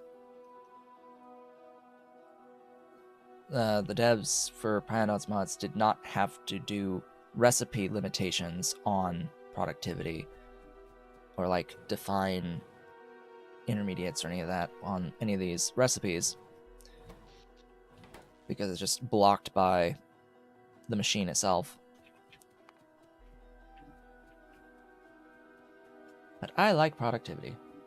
I think most folks, I am sure, really like productivity. Yeah, just a pretty boy. Are you moving? He's moving, he's getting up.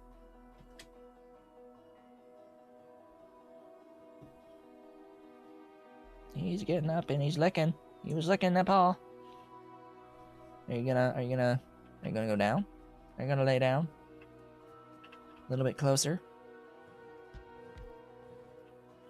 Circling. And he's down. And he's down. Okay. Ba-ba-ba-ba. That is a number greater than 90. Oh boy. Oh boy. Numbers greater than 90 are a little scary. Just a little bit.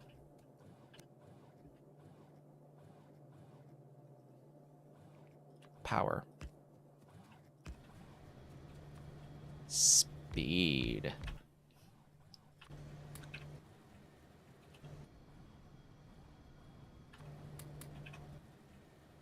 That is enough, and that is more than enough. So congrats, I'll do the logistics afterwards, between streams. I forgot to turn the thingy off. Goodbye, bots. Next factory.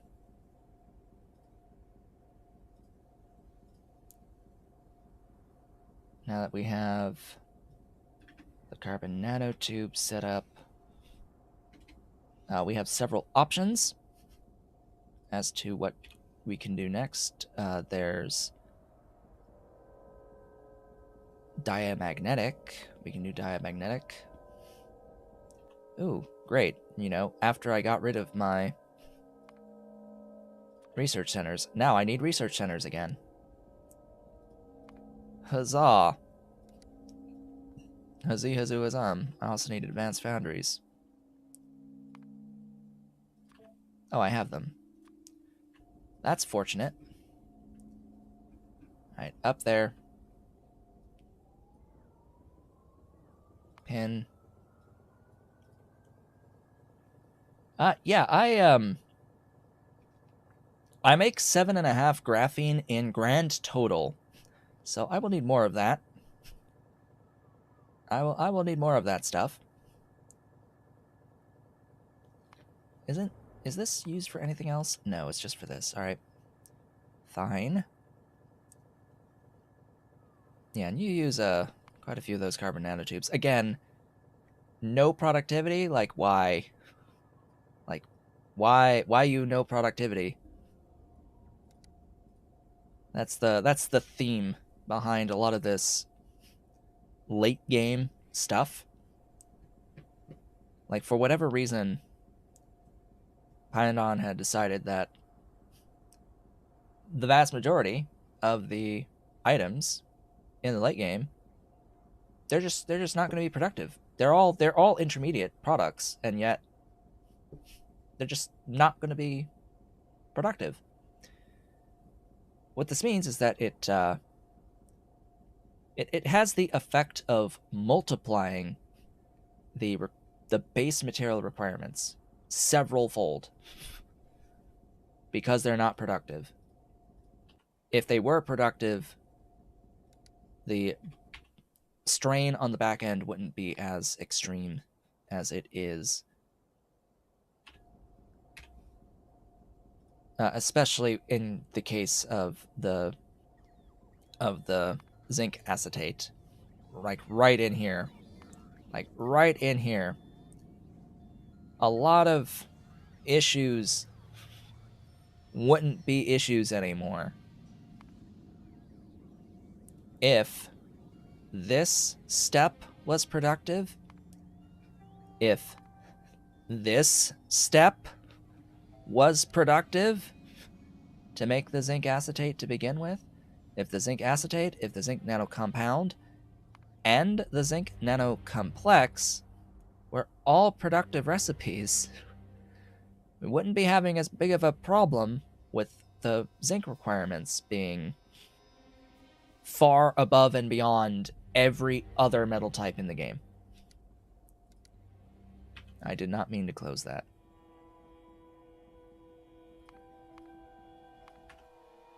But as it stands, you need more zinc than pretty much every other metal type in the game.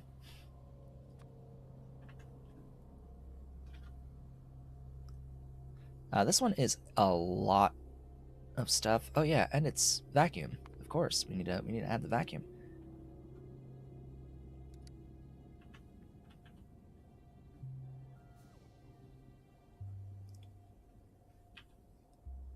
Eight? Yeah.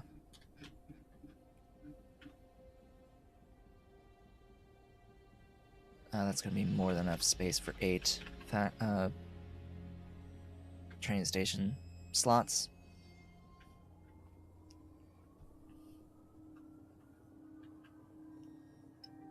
I mean, zinc is way up there. Chromium is pretty high because of nichrome, and of course nickel because of nichrome. Those are pretty high requirements. Copper is also pretty high in the amount that the volumes that you need, but it's a bit more manageable. Iron, I haven't had much issue with. It depends on what you're doing. There are things that consume more iron, but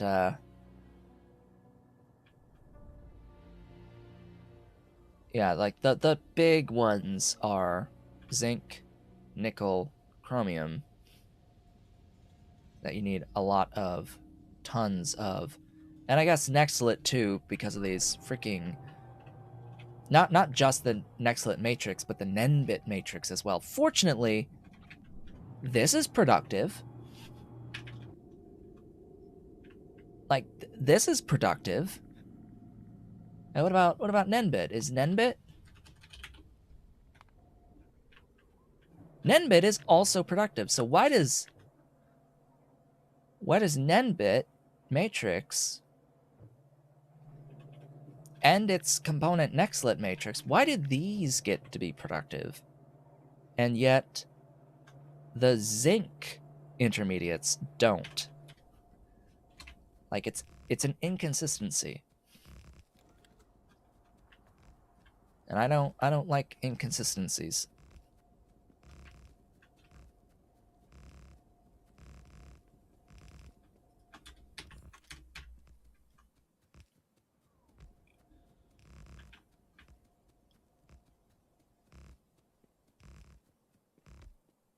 I will absolutely need more Nextlit for what I'm doing. I will need a lot more Nextlit than what I've got for what I'm doing. Right now I've got 90. I think I left it at 90, making it out of Simics. I'll need to adjust the Simics build for the Nextlit to the Mark III beacon, and then probably quintuple it. That's what I'm thinking right now. It's making 90. I'm thinking over 360 would be good. Like 450 would be pretty nice. On the Nextlit, it would open up a few potential avenues of Nextlit expense, as there are several alternative recipes that are able to eat up Nextlit that are going to end up being a bit simpler processes to do if I have the Nextlit production to support it. So fortunately, I think that's going to be fine. Right. So, vacuum. I believe that the tick rate cap on the vacuum is 600 per second, which is enough. Barely, but it is enough. Excuse me, I did not want to trash you. I wanted you in there. But it's gonna need a few of these. Yeah. Oh, apparently it needs 3. So 600 is the cap. And that gives me enough of the pyrolytics. So just get this guy placed, and that will be my diamagnetic. You need 2 inputs. I'll output across here.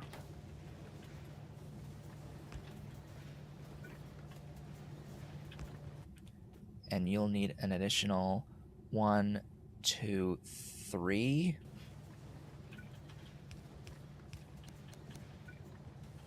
And an output. Alright. Ta-da! Diamagnetic. Okay.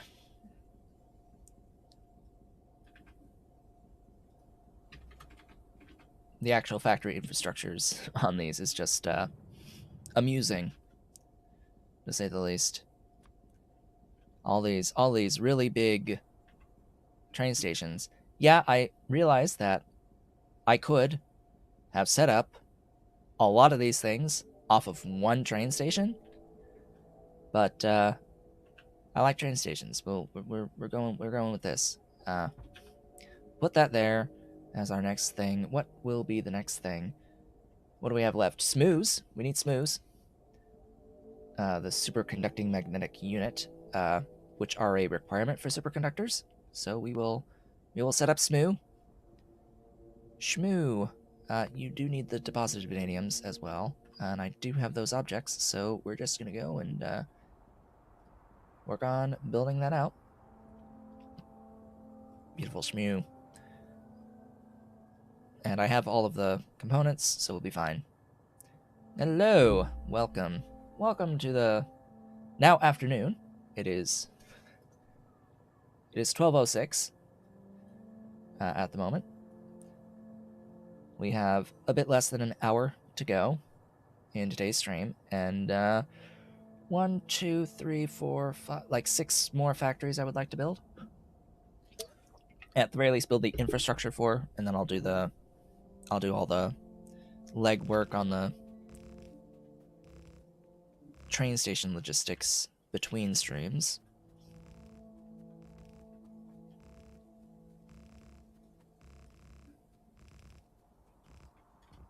And it's like, oh yeah, 6. Wow, that's a lot of factories. But as you've seen in all the factories that we've done so far, the 6 factories we've already done, Oh, I can't escape. Oops.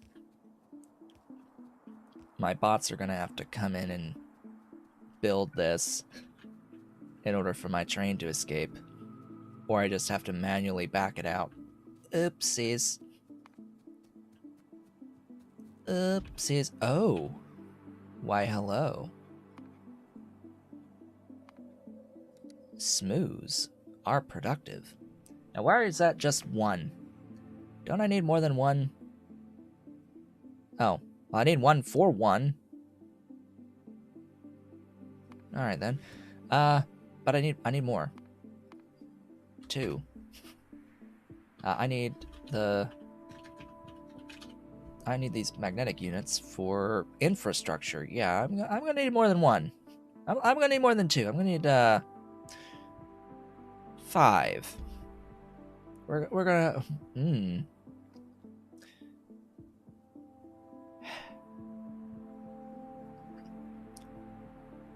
Do I still have the vanadium? Ah, did I got rid of it, didn't I? No, I have it here. Hello. So unfortunate with you and your lack of productivity. But it's fine. I've got these Ziffos. We're gonna need 90 of you. Yeah. Yeah, I'm gonna need to scale this up.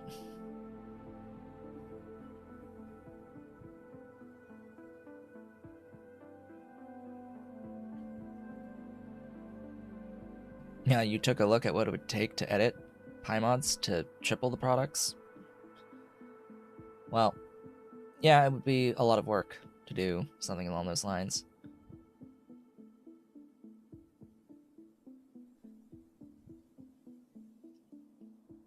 My idea wasn't to straight up... Well,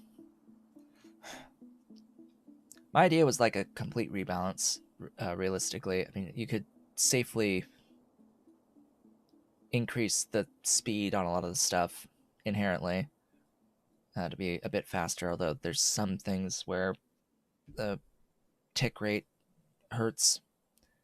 Anyway, back to you.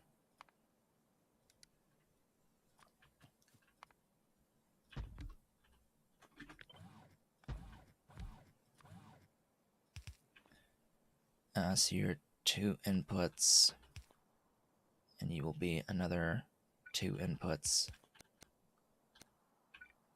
and an output, and you've got fluid. All right. So fortunate that you're productive.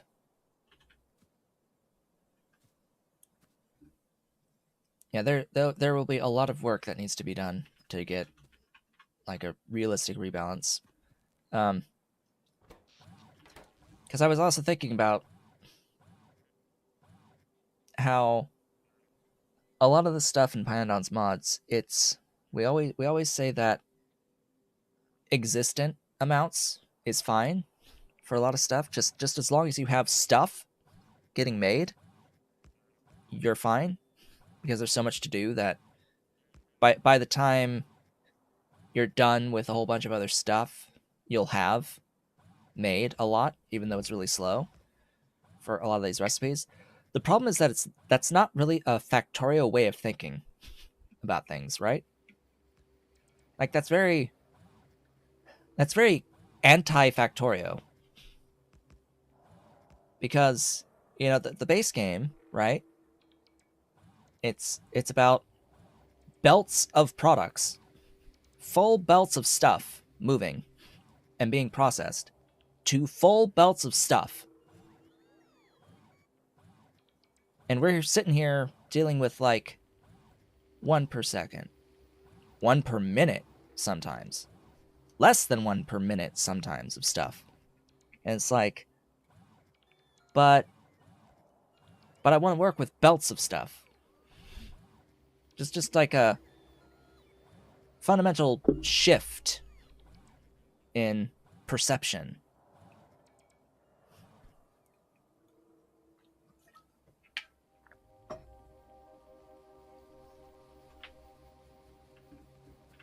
Anyway, this is in need of bacon.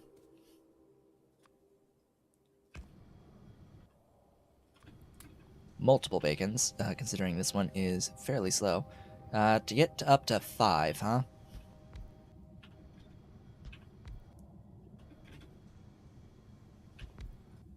There you go, you're 5.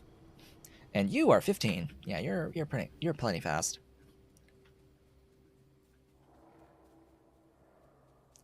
So there's that. Pretty boy.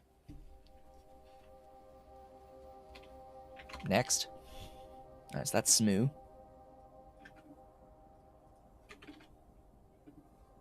I can do the superconductors.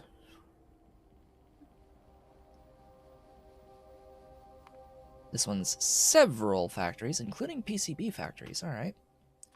That's a new item that I'm not carrying around. So let's do a restock at this point.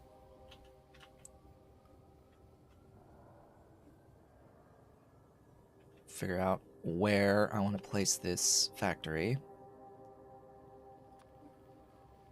Because this one's going to be 12 ingredients. I'll need more DMS as well. Oof.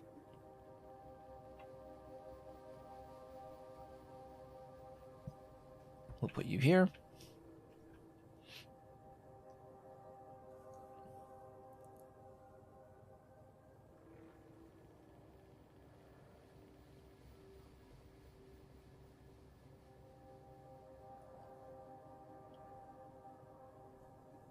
Yeah, you see, I used to provide saves. It was requested enough that I had made like a shared Google Drive folder and have it available. I have it. It's actually in my Discord, the link to this shared folder. But you see, I don't think anyone really uses it. So I haven't really been putting stuff in. I'm thinking of just getting rid of it entirely. Like, I don't see as much point these days. Like, why provide saves?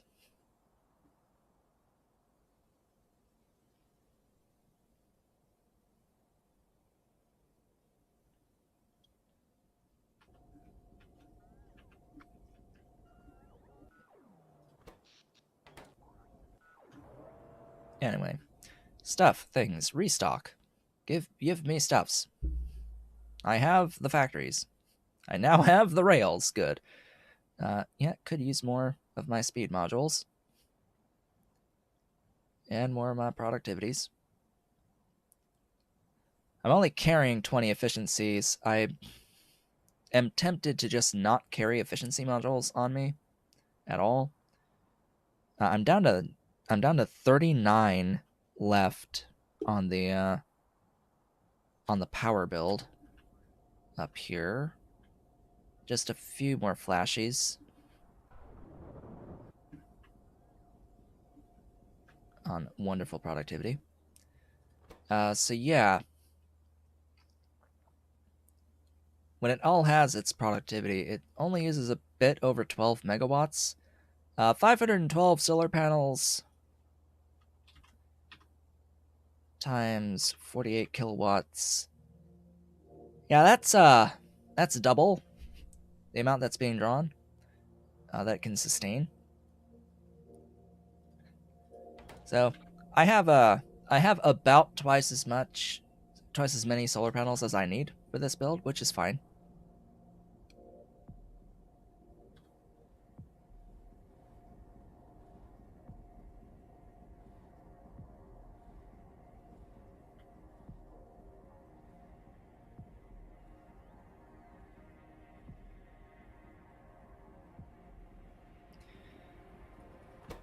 So I guarantee that if you're on a laptop, the chances are you are not going to be at this frame rate. You're not going to be higher than this frame rate. considering that I am on a Ryzen 7 5800X. I think it's the 58. I'm always confused by numbers on these processors. Yeah, I have a 5800X and 32 gigs of RAM.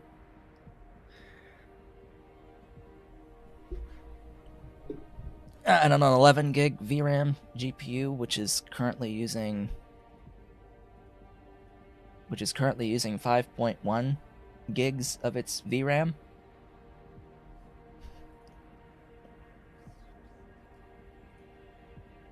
The processor is running at 4.45 gigahertz. All cores at the moment. All right, we've done the thing. We have the stuffs. Now get down here.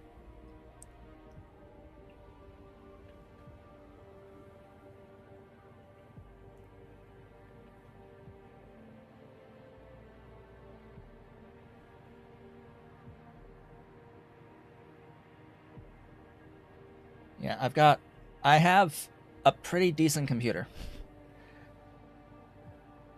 It's a pretty decent computer that I've relatively recently upgraded. It's been, how long has it been? Like 6-ish months? I've forgotten. When did I do the thing?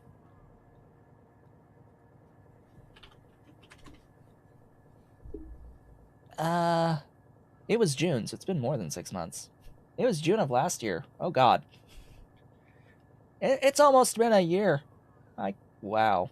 It was late June last year, so like effectively July when I did the upgrade. That's when I changed the CPU. And motherboard, of course. Previously, I was on a Haswell E system, X99 platform. It was the i7-5960X, which, yeah, 8-core, 16-thread, same as I have now. It had originally cost over $1,000, but now the CPU I have from AMD is more powerful than that at a fraction of the price. Ah, the glorious nature of time.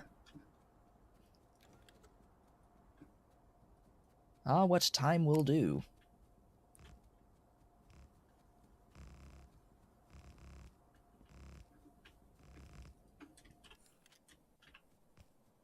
And a good while before that, I had actually gotten new RAM because I was having some issues that I had targeted, like, at the RAM being the problem. But I'm curious.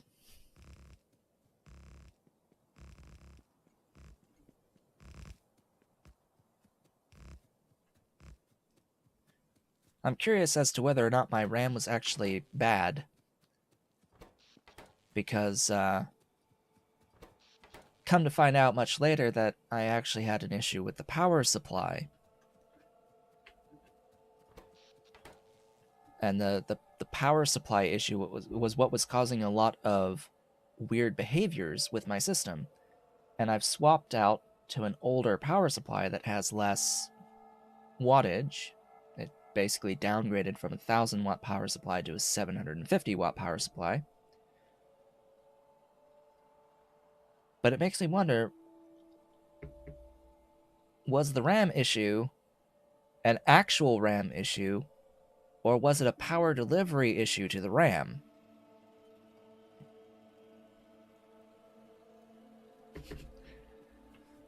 It's getting me thinking I might want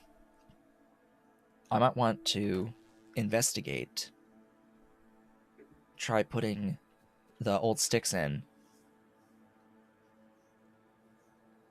Because the old sticks are Corsairs, I believe. I have forgotten at this point exactly. what type.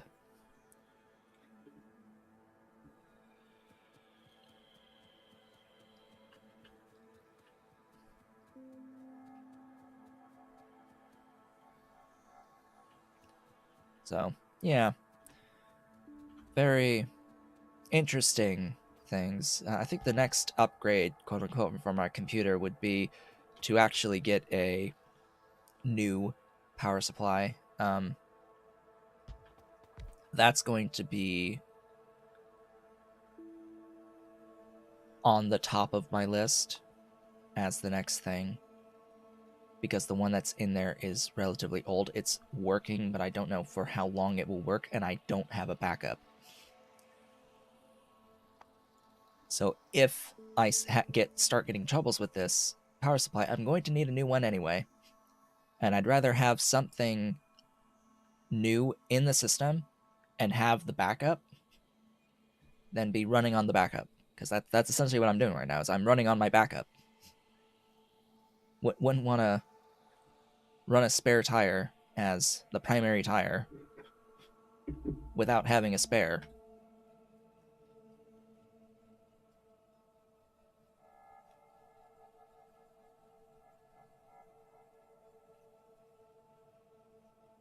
So as for the question of whether or not the desktop or the laptop would be better, it's whichever one has the better processor.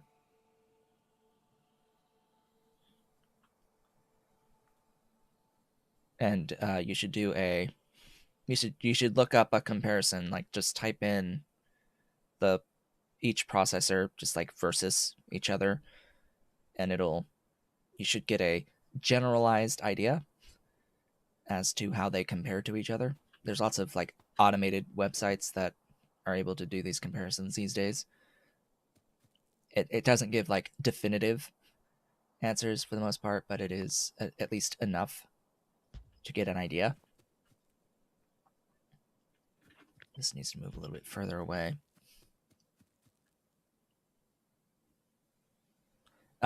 Single core speed is the biggest thing with Factorio. Factorio is definitely single core speed. That's the biggest performance indicator.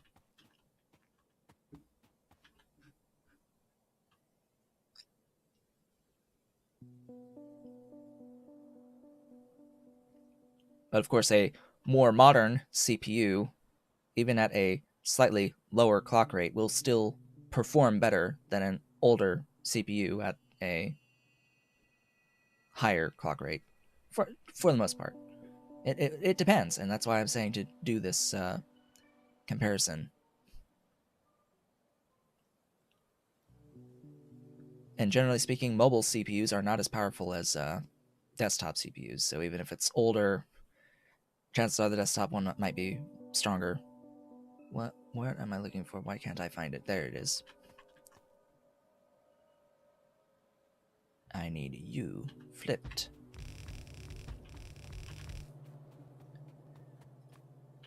Do not need that. I need this. This is a bit more of a substantial build, by the way, if you hadn't noticed.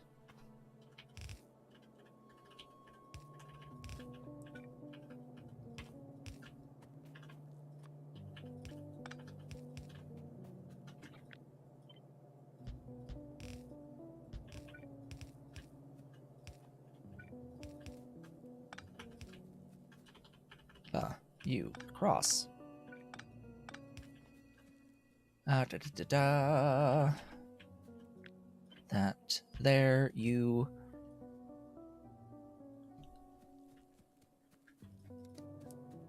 Taking in this,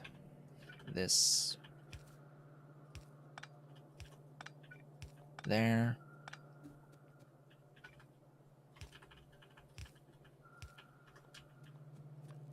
Input.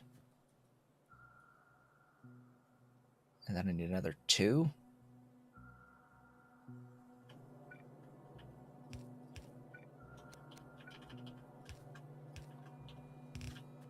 And you are 1, to and out.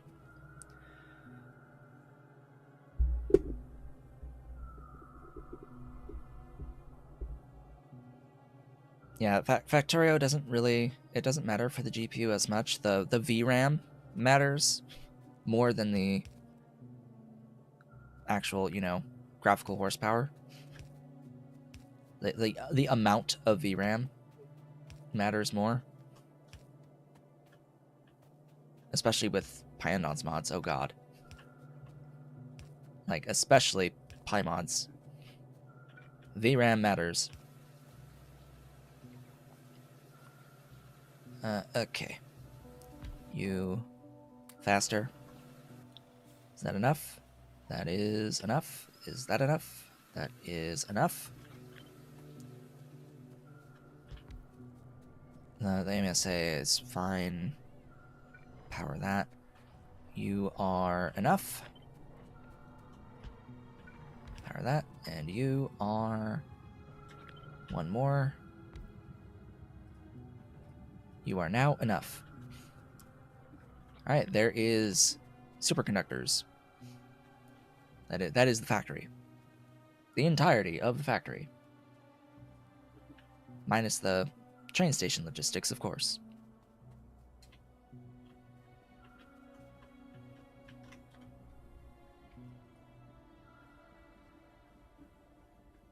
Bear in mind that that feature is a feature of modern processors. If it is a recent system, the processor will scale its performance with heat output. We need to realize that this is a feature that is relatively recent in the CPU and the GPU world. That has not always been the case.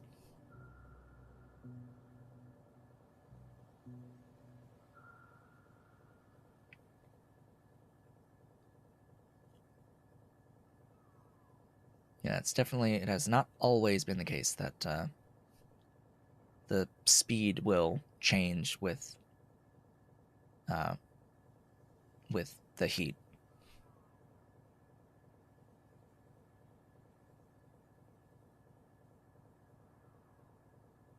And we're talking about, in this case, older hardware, so I'm not sure that that is a thing that would happen with that particular hardware being discussed.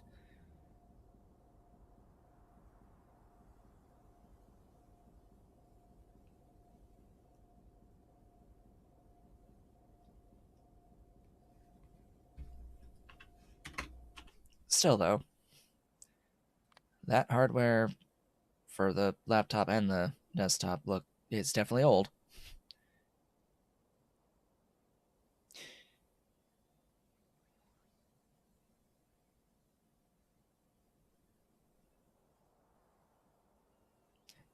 Yeah, I think that the difference in generations there is gonna be pretty significant. That's a pretty significant difference. Newer is generally better. Anyway, so that was the superconductors.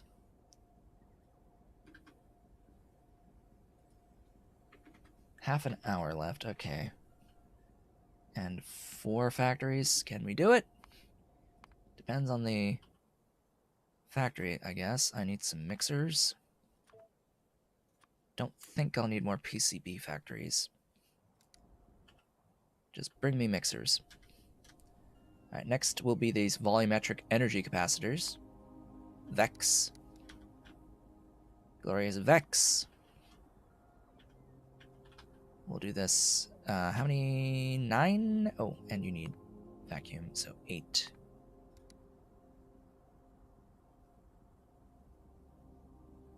Yeah, 8 as is.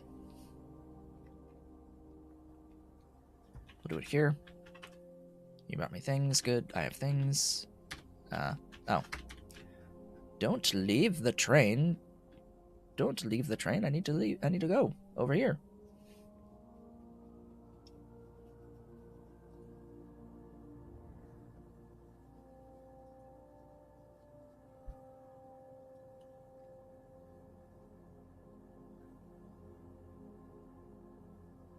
All right. How are we doing? So we need these. We need the alloy, which, as it turns out, because of that thing with the speed, watch the just watch the kerosene. If it goes down, yeah, kerosene goes down with the speed module, so that's great.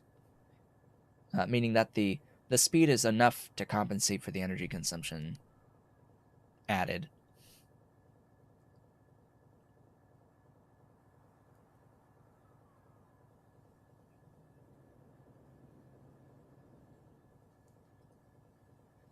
And then nano wires is just gas processing units. May as well get that request put in for the next time I restock. That's simple.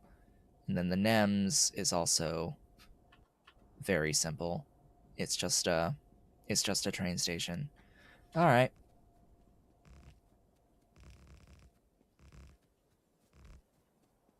May as well place the other three. 1, 2, 3. There we go. That's the train stations for the remaining factories.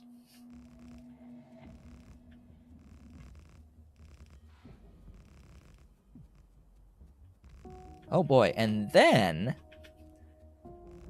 after that comes these. If you can believe that.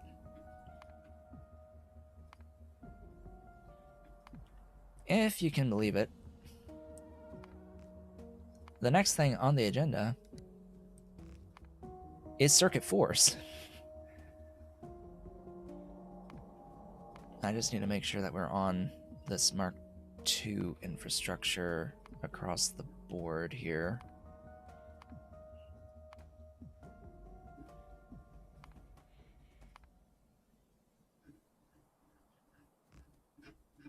All right. So I don't need to look at that. Don't need to look at that. You. That.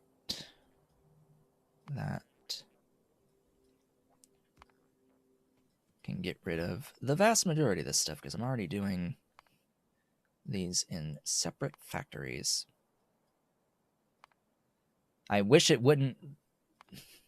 I really wish this scroll bar did not go to the top every time it removes a thing. Really wish it wouldn't do that. Actually, I do need this Nextlit Silver Matrix. I have Heavy Fermion.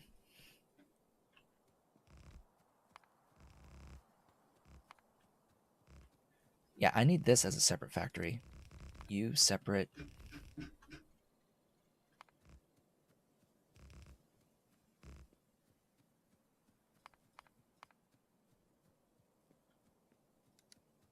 You separate. You're getting made. You're getting made. You're getting made. You're a separate factory. You're a separate factory already. You're getting made. All these are colloidal silica. That's a separate factory. Supercapacitors are a separate factory. Not to be confused with superconductors. Nanochips are used here. Carbon nanotubes are separate.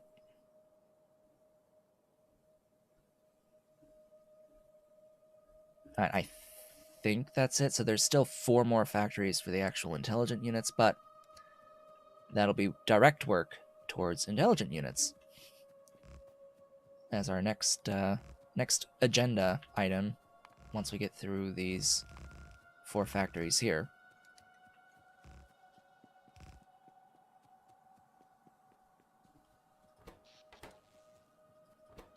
Yeah, pollution imbiters, definitely big performance consumers.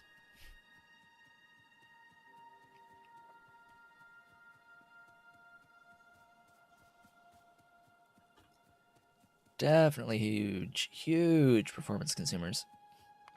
All right, starting with you.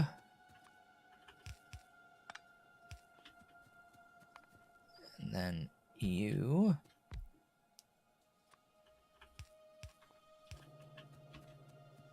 With one of you.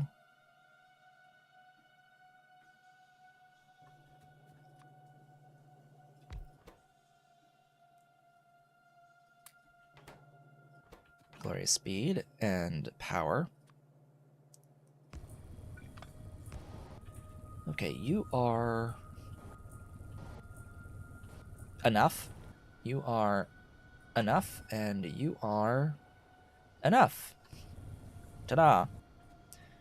So you need 2 solids in. You need 1, 2, 3. And an output. There we go. That's that. Just do the train station logistics, and it's done. Let's do a restock.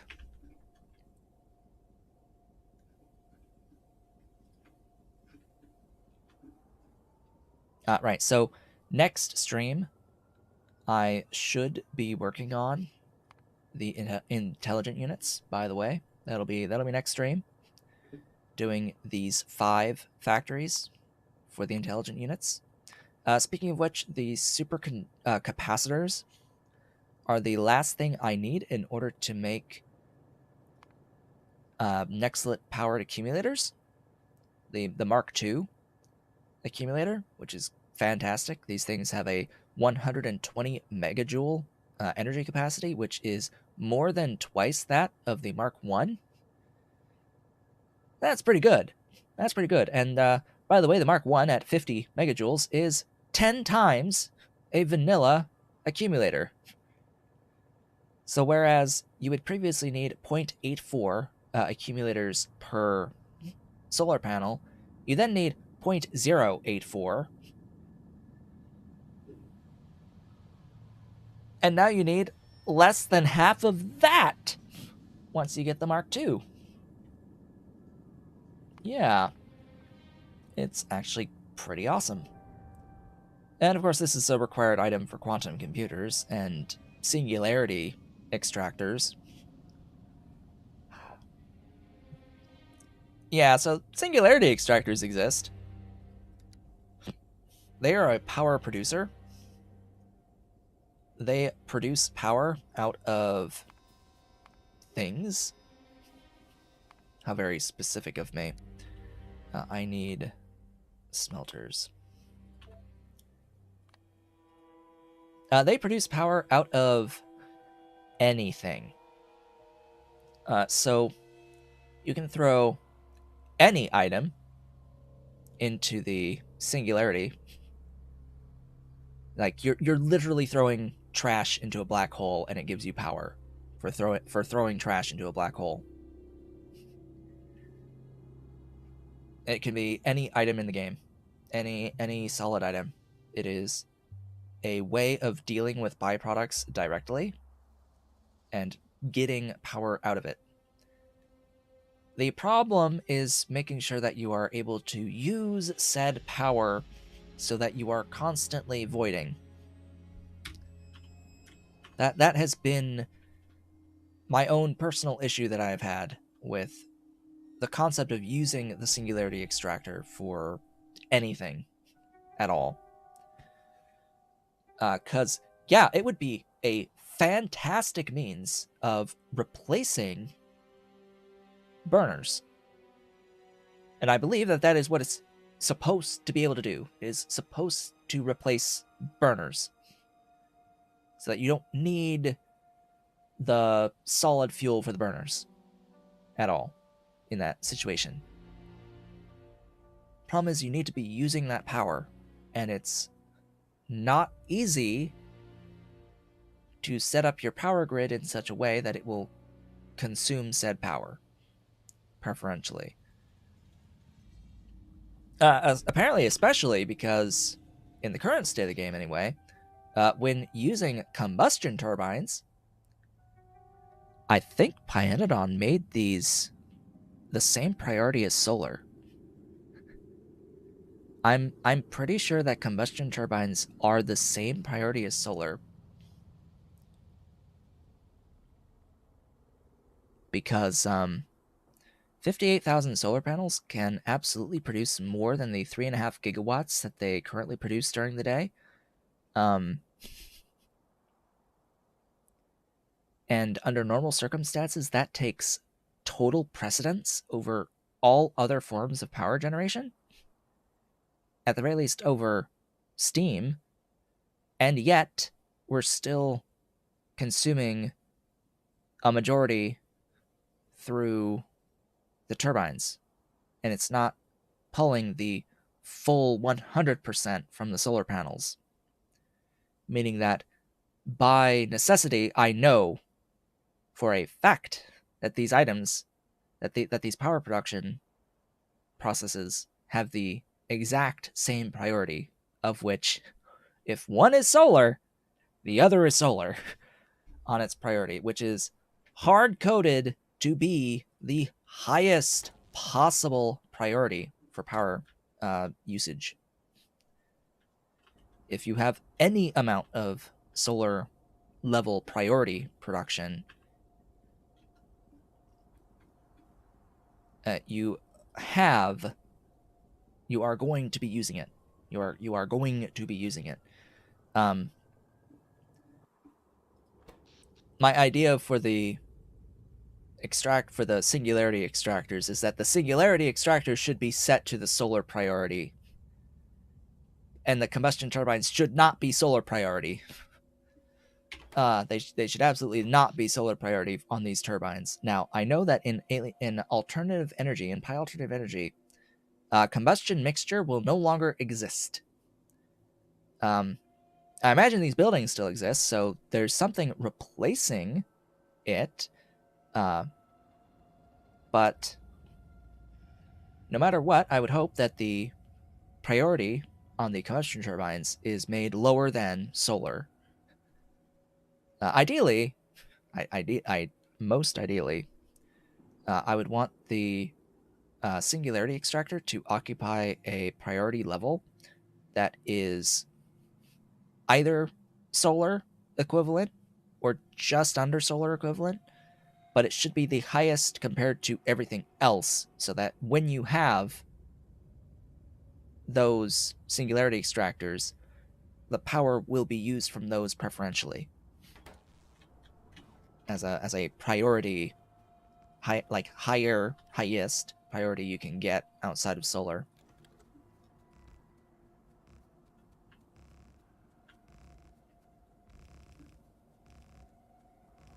And whatever new solar exists in alternative energy should be in a priority level that is lower than vanilla solar, essentially.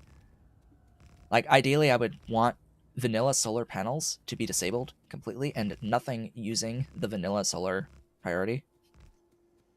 Or maybe actually just make the singularity extractor the solar level priority, like the vanilla base game solar priority level, which is hard-coded to always get used, and then have everything else be below that, including any new solar, just as a priority below that. But I don't know how difficult that would be to implement, is the problem.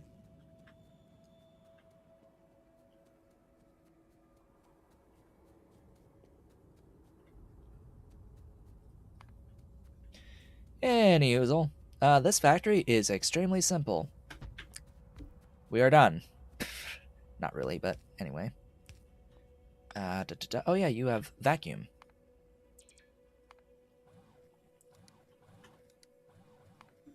Beautiful, glorious, wonderful, a vacuum. We're gonna do a thing. That is the thing. Turn that off. And we're gonna power the things. And that is not enough. Oh, like, okay, that is enough. That is enough officially. We have 1, 2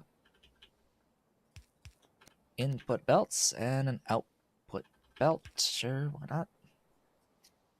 That is that. That is done. Now, I will note that this particular recipe can use efficiency modules. So I am going to offset completely the speed and have efficiency. Now I don't need all of these. In fact, I think I do need one more. Yeah, there we go. We're now at the minus 80% limit. If I get rid of this one, it's at 30 megawatts consumption. So we do need the one more, and that is that. This is okay for this circumstance because this recipe allows efficiency. A lot of the smelting recipes, every one that involves hot air, is not supposed to have efficiency because of a limitation with hot air. I hope that this is going to be fixed. Hint, hint. I do believe that hot air recipes should still accept accept efficiency. All the hot air recipes in the game right now, none of them allow efficiency effects. For whatever reason, I think it was just an oversight. Ideally, that will get fixed. But for now, current state is that it will not allow the level 1, 2, or 3 efficiency module. Like the vanilla level 1, 2, 3 efficiency modules. It will allow the Bob's level 4, 5, 6, 7, and 8, though, so I have to be really careful. Next, we have nanowires.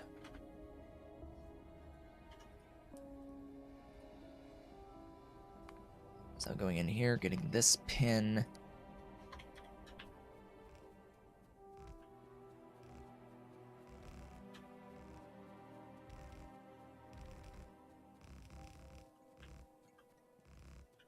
I'm not going to build the rest of the rail. I just want to have enough to escape. Because, I mean, this is just, you know, a single factory with 2 belts in and a belt out. And bacon. And bacon. Alright, you are producing enough off of 1 bacon.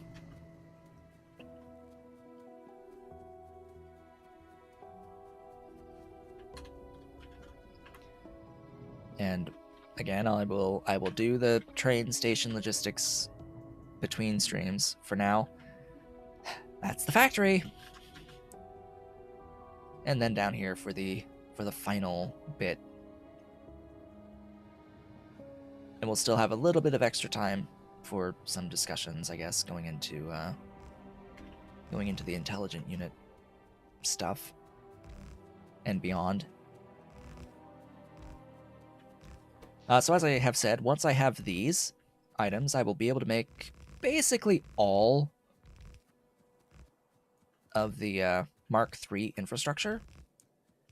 In fact, if these things were running right now, if I had taken that time to get everything up to this point running, as all we have right now is just the back. Hi, Ollie. We've got a great view of your back.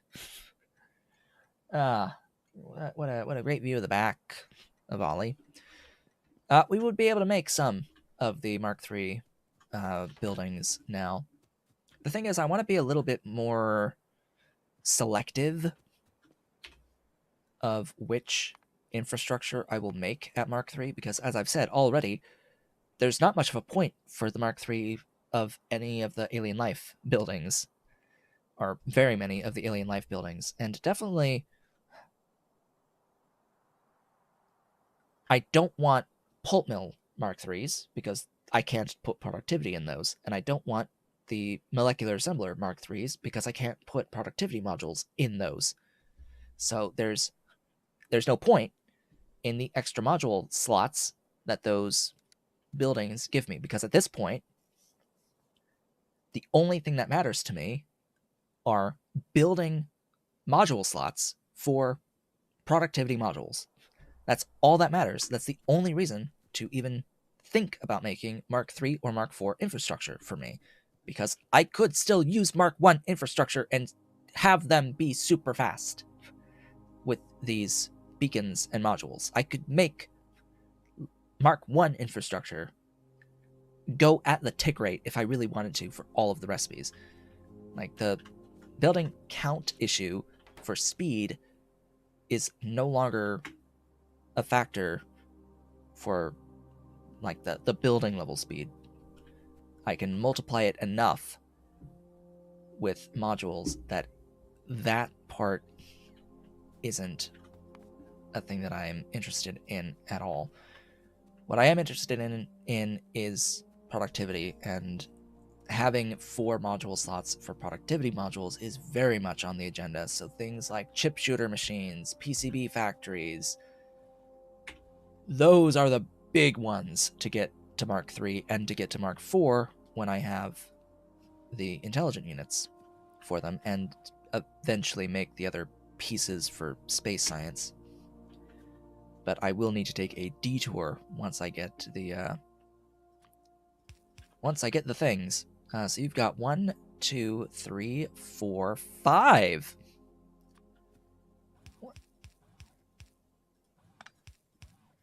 And an output. So you got 5 inputs and an output. Oh boy. How glorious. You actually output 1 by yourself.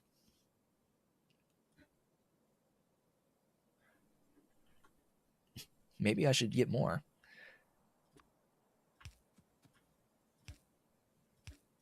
This doesn't even need modules. Okay, sure.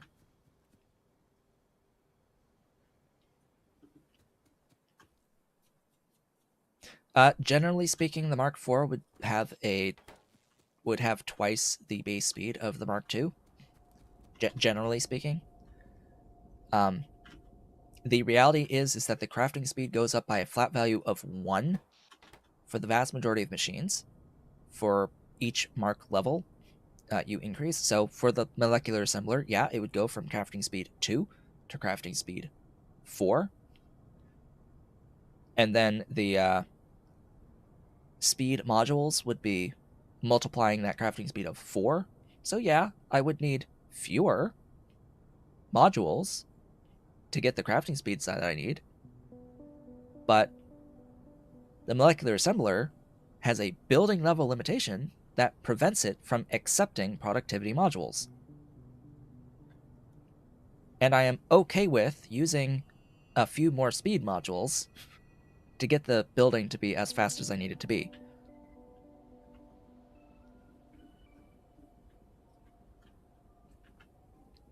There is no point to focus on the buildings that can't or don't use productivity, or don't have recipes that use productivity. So things like the filter building has a building level limitation that prevents productivity from being used on it, and for good reason. Filter, pulp mill, and molecular assembler, those are all buildings that don't take productivity, so I don't have any reason to increase their mark level beyond the current.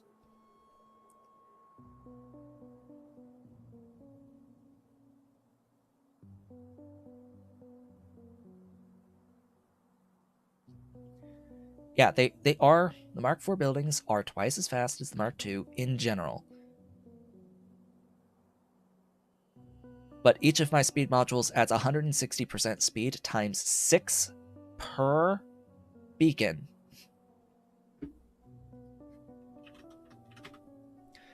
So each beacon is multiplying the building by 960% speed.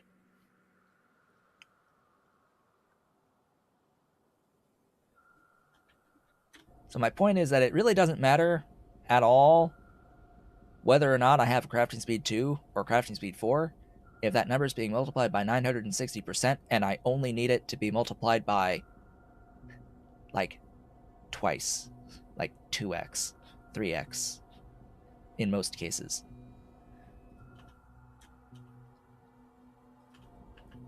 There are limited circumstances where that extra base speed really will matter.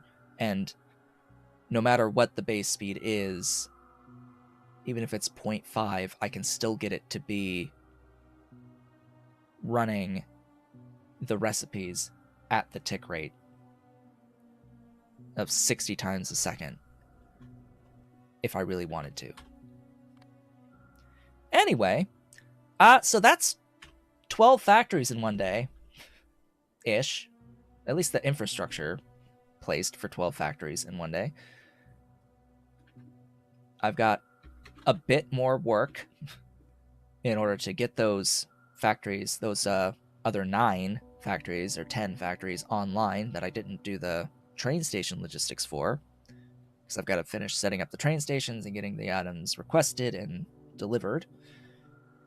And then there's all of those ingredients that I'm not currently making enough of to support the production that I just placed. Great. It's just fantastic. There's just lots of stuff we've already done that I need more of. And it's not going to happen before we next meet on Thursday, because on Thursday we are going to be working on the 5 total factories in the same manner as we just did for getting into intelligent units. Ideally, by that point, I'll have had the game run for long enough that I'll have the space science pack enabled so we can work towards launching rockets at that point. Because once I set up circuit 4s, by getting supercapacitors, colloidal silica, which I believe is used for more than just this. Yeah, it's used for quantum dots as well. Once I set up these things and the intelligent units, at the very least the infrastructure for them, which, why are you not productive? Why are you not productive? Why are you not productive? Why are you not productive? Why are you not productive? All the equivalent items in previous circuits are productive on these items.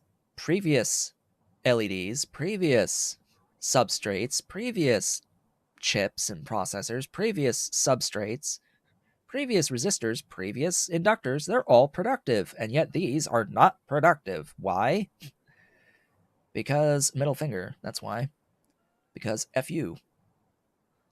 Anyway, once we get through this, I need to launch rockets, because we are going to be working towards this utility science recipe, which will require a few things. Oh yeah, it needs the superconductor servo mechanisms. Another separate factory. This stuff is not used for Mark III infrastructure. It is used for Mark IV infrastructure, as well as high-tech robots and antimatter. Yeah. Yeah, that stuff. That stuff that I'm going to need. But we need to launch rockets for the destabilized Toxorus, or whatever. At least I have very, very, very high productivity for all these, though it still needs the satellite for each launch. And we'll need these for space science as well. Aren't you productive? Yeah, I need to just give everything productivity that can take productivity and make sure that things that use more than 2 are getting more than 2. Yeah, so that's stuff. That's things. You are an antelope. You get antelopes. You get antelopes. You also get antelopes on the modules, on the bacon. You get yeah, that's a better number. That's a better number for that. Yes, yes. Things. Not as much work as I was expecting it to be, but that's something I'll work towards. It needs launches and it needs antelope. So those are what will come after circuit fours, which the antelope need tritium. So we need to make tritium and all the stuff to get into tritium for that, which is definitely going to be a mission. And then once I get this recipe for utility science, then I will do the complete uranium processing chain from 40% uranium through yellow cake all at once so that I can work on space science and the remaining items that will be required for space science. But I could go ahead and just write in that will be Mark IV infrastructure, because those two things are essentially the same. Mark IV infrastructure and space science. Yeah, by the time you get all of the infrastructure for Mark IV, you have everything you need for the space science. With like liquid helium as an exception, like very very very few exceptions. Like a slaughter product of antelopes, I don't think is used for anything other than the space science, etc. But yeah, that'll be the plan going forward. My thought is that we are going to be finished with space science. 1, 2, 3, 4, 5, 6, 7. Within the next 7 streams. So we have we have less than 10 streams left of this playthrough. Ideally less than 10. If I can get things like the rocket, if I could do that in one stream, then that would be less. Like the more I can do in one stream, the less streams there will be remaining, and the faster we could potentially move on to Pi Alternative Energy when that releases. If that releases before the end of this playthrough. Anyway, with that, folks, we have reached the end of today's stream. I would like to thank you all for watching. This has been Otaku Showboat. If you have enjoyed today's stream, please be sure to do all of the social and engagement stuff down below the video. Leave a like, leave a comment, subscribe if you have not yet subscribed, and hit the notification bell. Consider becoming a member of the channel by hitting the great big blue join button and supporting on Patreon at patreon.com/otakushowboat if you are so inclined and able. I will be back on Thursday to work on getting into Circuit 4's intelligent units. I hope to see you all then.